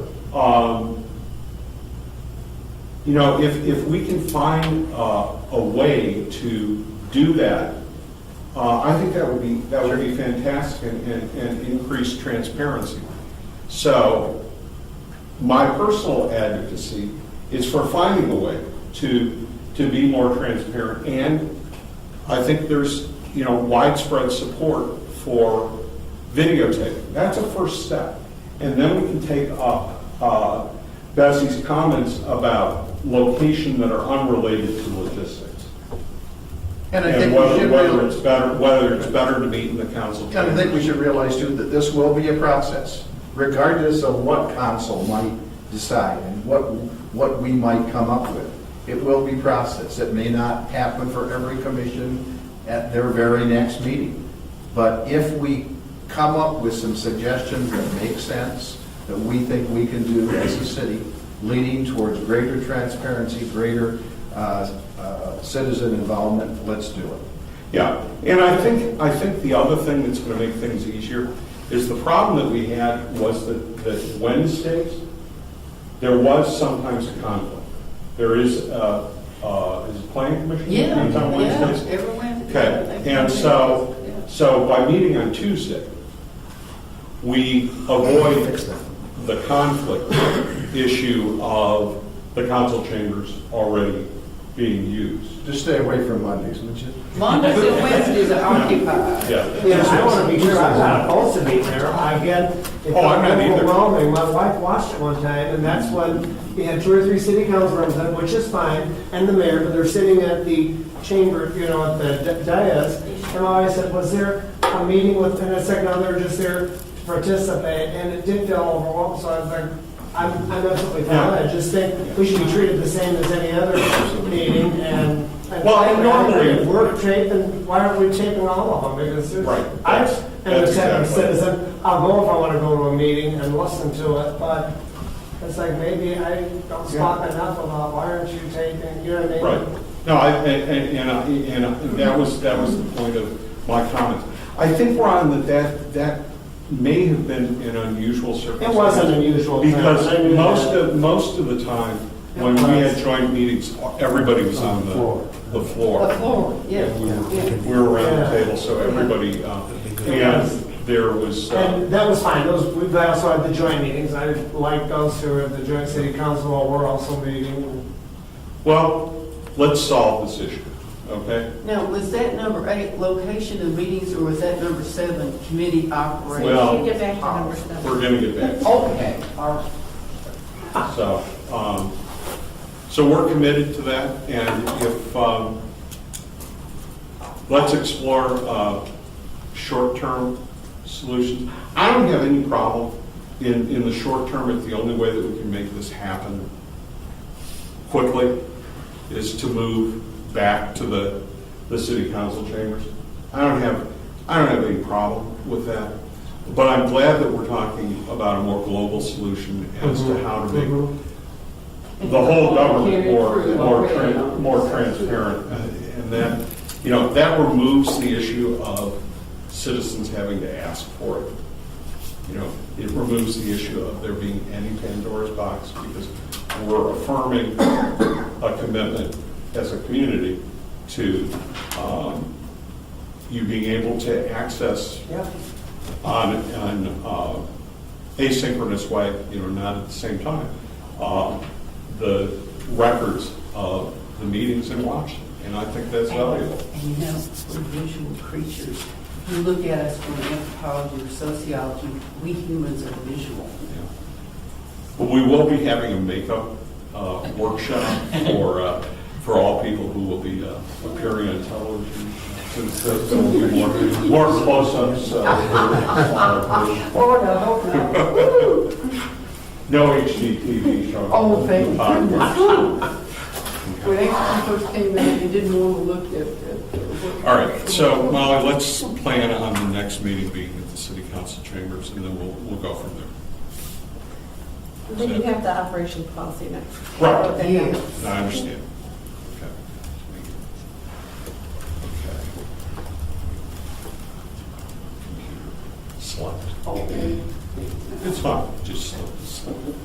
Yeah. Okay. Okay. While we're waiting for your computer to wake up, It's all right. this evening has really been nice with just us here and just a few people. It's been really nice. Thank you. Wherever that came from, yay. So where is the? It's at the very end, the very, very end. Go all the way down to the bottom. Here it is. There, whoa, whoa, whoa, There it whoa. is. There it Okay, is. all right. Yep. All right, the operations policies, okay. Oh, yeah, this is actually what we had discussed before. This is nothing new, but it's subject to paper, and we will, I just wanted to raise one issue that I had. Sure. Well, two. This is minor. I'm sorry. I talked to remember that at 4, if you have 4 in there, you should put FOUR, not Okay. the number 4. Okay, that's just silliness. But connected to the 4, and this is another thing that Molly and I talked about on the phone one time. For having is it 4 business working days in advance for any additional material that any of us would want to add to a discussion. I wanted to ask for us to think about that a little more, because that would mean if we met here Tuesday night when or anywhere, we met on Tuesday night and we talked about something, and one of us went home and thought, dang, I think this would be helpful. So that means that even if it was just a week turnaround, okay, 4 business days, Monday would be a day, Tuesday would be a day, Friday would be a day, Thursday would be a day. So you would have time to cogitate over whatever this issue was and find something helpful and additional, and you would have all of Wednesday to be able to submit it immediately Thursday morning, and hope to goodness that would be soon enough to get it out by the following Tuesday. That's a tight thing. And last fall, when we were meeting, I wrote down the days, the dates we had. When we met on the 24th and the 30th, if anyone wanted to add something to try to be helpful to the discussion, they would have had to have overnighted, thought of whatever we needed and found it on Tuesday night and had it there 8 o'clock in the morning on Wednesday morning, or it would not have been accepted under this 4-day regimen for the meeting that was on the 30th. In the fall, we have these very tight time horizons. And then the time that we met on the 30th, if you wanted to add anything to the discussion for the 2nd of November, that would have been an impossibility because there were only 3 business days. And my goodness, if you get into having holidays and things such as this, it really can create some awfully tight time horizons. Now, it should be noted that there's nothing that requires the 4 days. Well, where was that? No, read the item. Where are we here? Right here, number 7. Which date are we talking about? In the interest of transparency and effective deliberative decisions, committee members who wish to have an item on a meeting agenda or provide their own backup materials for an agenda item should do so 4 business days prior to the meeting date for the agenda to be posted in compliance with OMA. Okay, Okay, explain. no, continue. Okay. The chair has the power under parliamentary procedure to rule such items out of order or non-actionable at a given meeting. Okay. First of all, the key word, okay, and this is policy language. The key word is should. It does not say shall. Or must. Correct. Okay. So, and the main thing.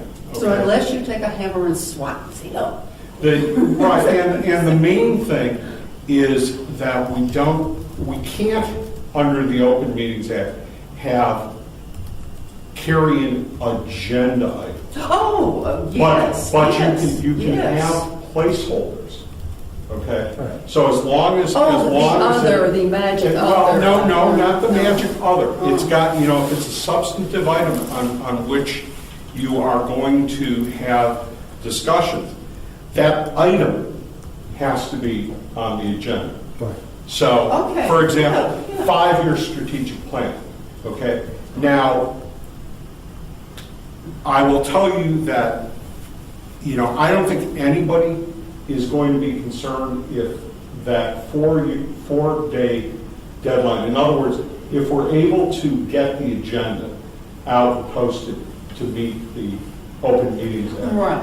The Yes. backup is a little bit more flexible. We don't want the backup coming in the night of the meeting. Oh, no. Right. So, but there is the ability. That was under- like this dreadful meeting Right, on the there- 16th where people were There is handing the out ability- long pieces of paper to us. There is the ability under the operating policy to accept backup. Later than that, we just, in my opinion, for a Tuesday meeting, we would, at bare minimum, like to have the backup by Friday. Oh, yeah. Yeah. So, one is what's going to be required in order to have a placeholder on the agenda. So if you want to discuss an issue, we need to get that on the agenda.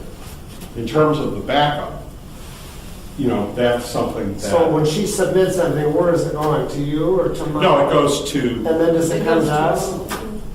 Correct. Distributed with the agenda. Right. As an agenda item. So we're clarifying things. We didn't follow that in the fall, did we? We had actually, We got stuff, I remember Right. the meeting. Right. And the next thing we're voting on it, I'm questioning. Right. If I'm sitting at home watching this, thinking, what are they possibly talking about? Because it wouldn't have been, did we violate some kind of meetings act? And secondly, I'm not comfortable voting on something.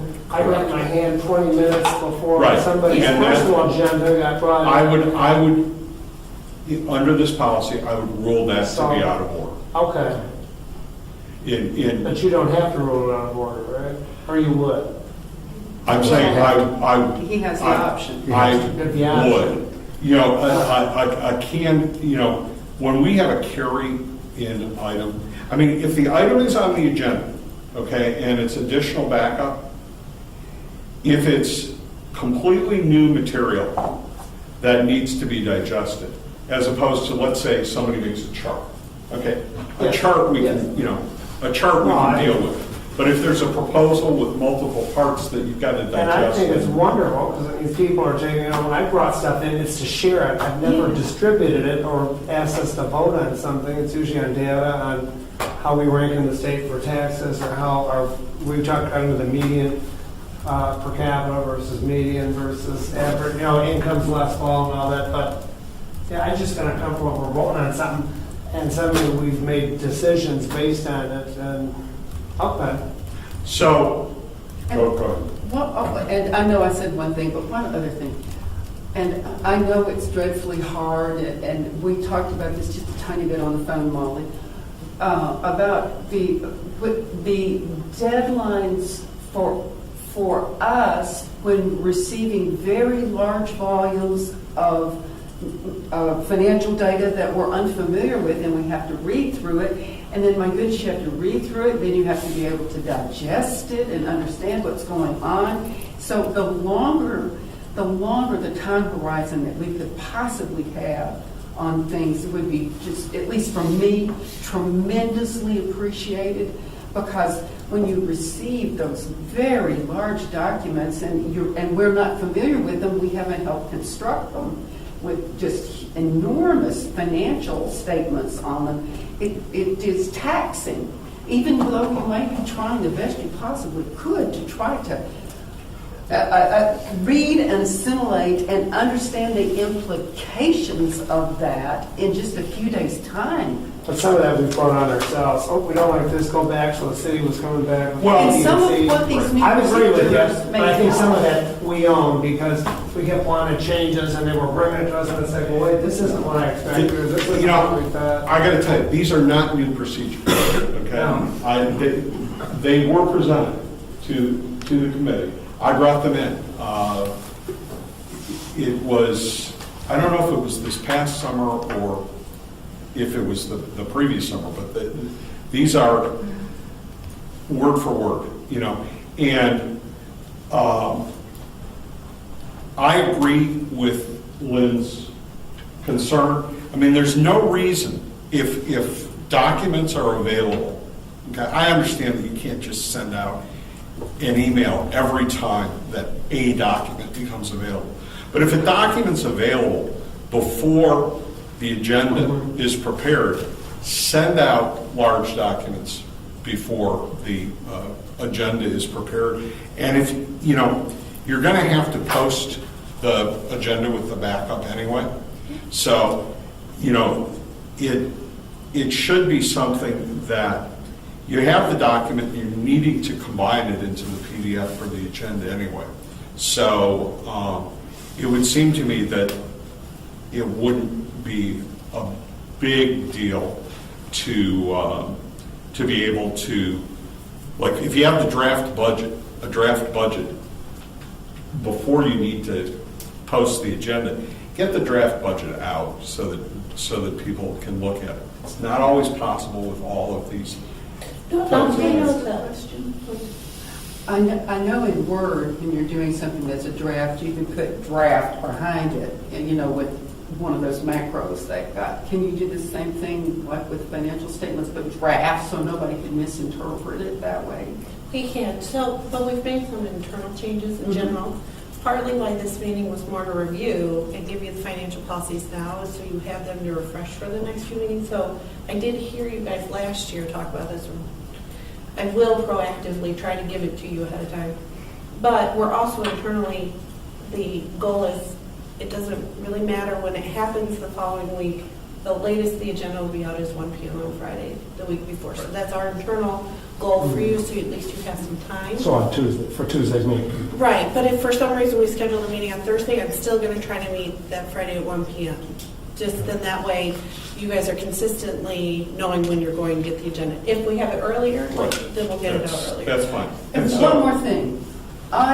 Even though I'm going to be funny clapping, I am so grateful to Molly for jumping in late last fall and doing such a wonderful job and taking on this job at such a stressful time in the cycle, and I really appreciate everything you did for us.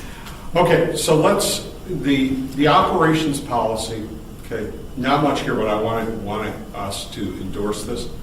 The first, how many people have looked at it?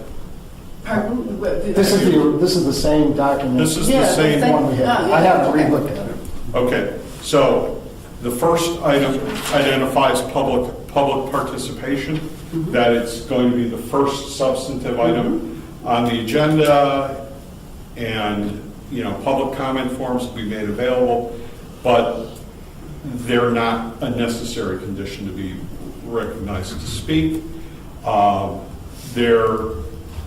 Number two is that there's a formalization of decisions made by the FAC. There will be a memo prepared to the City Council from staff that transmits those recommendations formally. The memo may or may not be accompanied by the minutes of the meeting at which the recommendations are made, because sometimes the timing is such that they're not prepared. Minutes of the joint meetings will require the approval of both bodies in order to become the official record of the meeting. By law, they have to be approved within 30 days. So it used to be that the Finance Advisory Committee often wouldn't meet within the next 30 days, but the legally required approval of the minutes will be, for a joint meeting, would be made by the City Council, and then the second body, which would be us normally, would approve the minutes, and if we had any changes, then those would be transmitted and sent back to the first body for reconfirmation of their approval. Fourth item is that we'll have legal counsel if there's a joint meeting, because sometimes there were issues that were being raised that required legal counsel, and legal counsel was attending every regular meeting of the City Council, but not the joint meetings of the council and the Finance Is that Advisory new? Committee. I hadn't picked up on that. Is that new? Because we weren't doing that. No, we've only had one meeting since this. No, I mean, last fall, we didn't do that. If this was the same policy. No. It's only for joint meetings. Yeah, and we had joint meetings. We only had one joint meeting. Last fall. Yeah, we only had one joint meeting. And so, no, that wasn't complied with. Okay. Not that I think it's necessary. As best I recall. And then there's the Open Meetings Act issue that came up, that according to the Public Access Council, they recommend that a majority of a quorum not even be present at a City Council meeting. Yeah. But the city attorney has said, yeah, that's kind of an aggressive stance, as long, if you don't sit together. In a group, Whispering. notes back and forth. Texting. As long as you're not communicating. And didn't we talk about that, oh gosh, maybe 3 years ago? At least 2 years ago. Well, I think this is maybe 2 years old. Yeah. Okay. And then. That one part, I remember. And then if we get to the point where the FAC needs to send somebody to a city council meeting, there's a process for no more than 2 people to attend a meeting. Normally, that's been on a voluntary basis. If somebody wanted to go, then they can represent the FAC. Or they can just go and be a citizen, right? I've gone to Yeah, city they can always council vote as a meetings. citizen. Yeah. As long as there aren't 3 of us and we're not making semaphore signs. at Correct. each other. The state public access counselor and dean have said that you never take your hat off, that you can't. And I still, given that advice, I do not understand why Jacobson was allowed to move into the audience and act as a citizen, because what I was told is that once a public official, always a public official, and that you can never be a citizen in a meeting where a topic germane to your appointment. So, I mean, I could go and talk about housing. Correct. Or I could go misstated and that. I talk didn't mean as a about private citizen, but relations. if I go, I would never participate or give my opinion, but I have certainly attended meetings and noticed that there's no other, you know what I mean? But I agree, yeah, it's like, you have to be careful where you You just need to be. cross the line. So, go ahead, Tom. No, it's all right. Can we adopt these as the operations policy? Have we not voted on this before? I thought we had, but we didn't show it in the minutes. Well, back then it didn't happen, you know I how those thought we minutes did, are. so. Can I, go ahead. We have nothing in there about how to get an item on the agenda. Yeah, we do. If 3 members of this body want an item on the agenda, can get on the agenda. One person. can put it Any on. one person can do it. Yeah, as And long that's as in it, as long as it, well, I mean, as long as it says, you know, it's implied. Committee members who wish to have an item on a meeting agenda or provide their own background materials for an agenda item should do so 4 business days prior to the meeting. So, I mean, So that- anybody can do it. Anybody can do it and it will be there. Yes, Okay? yeah, that's, it would be, you know, it's always helpful to know and to discuss putting something on the agenda, but it's not I required. would send it to you. Yeah, it's not required. Yeah, that's fine. Can I have a motion? I'll motion. Second. Okay. All those in favor, say aye. Aye. Opposed? Okay. All right. Next meeting. Is there any other business? Next meeting? Oh. Yes, Mike? Only if I may, Yes? and certainly at the behest of the mayor, just would like to add, thank you very much for your commitment to DeKalb. It's very appreciated, and I really appreciate the comments of the uncertainty of the kicking the can down the road type of thing. And what I'm very hopeful for is certainly having these discussions at council level is while we are trying to find cost savings and efficiencies, is this notion of streets and fleet. Okay, what about looking at building a funding model over 20 years to catch up to what we're behind on, and then from that point forward, what will it cost us to keep that going, as an example. Secondly, with regard to pension obligations, this is another one. Well, we have a marker in 2040. We have 22 years to figure out how we, I don't know if catch up is a good word, I'll defer to Dr. Peddle on this, but in other words, we have a finite amount of money that we know we need to come up with by the year 2040. Can we just divide that by 22 years? No, but Mike, you don't have a finite amount of money. No, It's not finite what you need to catch up. Because every time you don't fully fund, it compounds. So the more you kick it down, The worst. it's actually, right now, the way that it's coming out, it's closer to infinite than it is finite. My point is, how do we look at making it whole over the next 22 years? That's what I'm. Yeah, and we don't need to discuss that. That's a good, No. that's a good question. Right. But I will insert, and I'm saying this trying to be very helpful. I can, if you'll remind me, I can send this email to you. SUA, State Universities Annuitants Association down in Springfield. This is something that they have attorneys and accountants grappling with to try to get a hold on for the state of Illinois.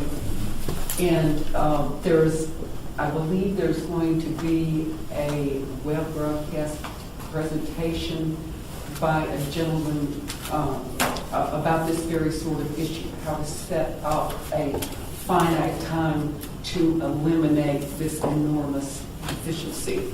And it just hit my mailbox today. Okay, great. And there is, if you look at, I believe it's today's Chicago Tribune, there's an editorial or an op-ed piece about SUA's proposal as to how to eliminate, which involves some debt. Yes. This gentleman, this accountant, made a presentation, I think it was last fall, live to us in Springfield. Thank you. All right. I would also be remiss, I think we had healthy discussions tonight, and Bessie, I really appreciate you being here and representing the best interests of the citizens. Simply care, simply love the city, just like you all do. I know, but you do make a difference. I'd rather be home with Fifi though. Well, all of us have got a dog in the fight. We want to see DeKalb do well. We want to live here. We have our homes here. We have our future here. as I tell people, I grew up in the Chicago area. I could have lived, pretty much anywhere where I chose in the area or whatever. I chose to live in DeKalb, and I'm very happy with that decision. And the community, overall, community has improved over that time. Yeah, we have our warts, but everybody has their warts. So our next meeting is Tuesday, February 27th. Anything else for the good of the order? If not, I'll entertain a motion to adjourn. So moved. Second. All those in favor say aye.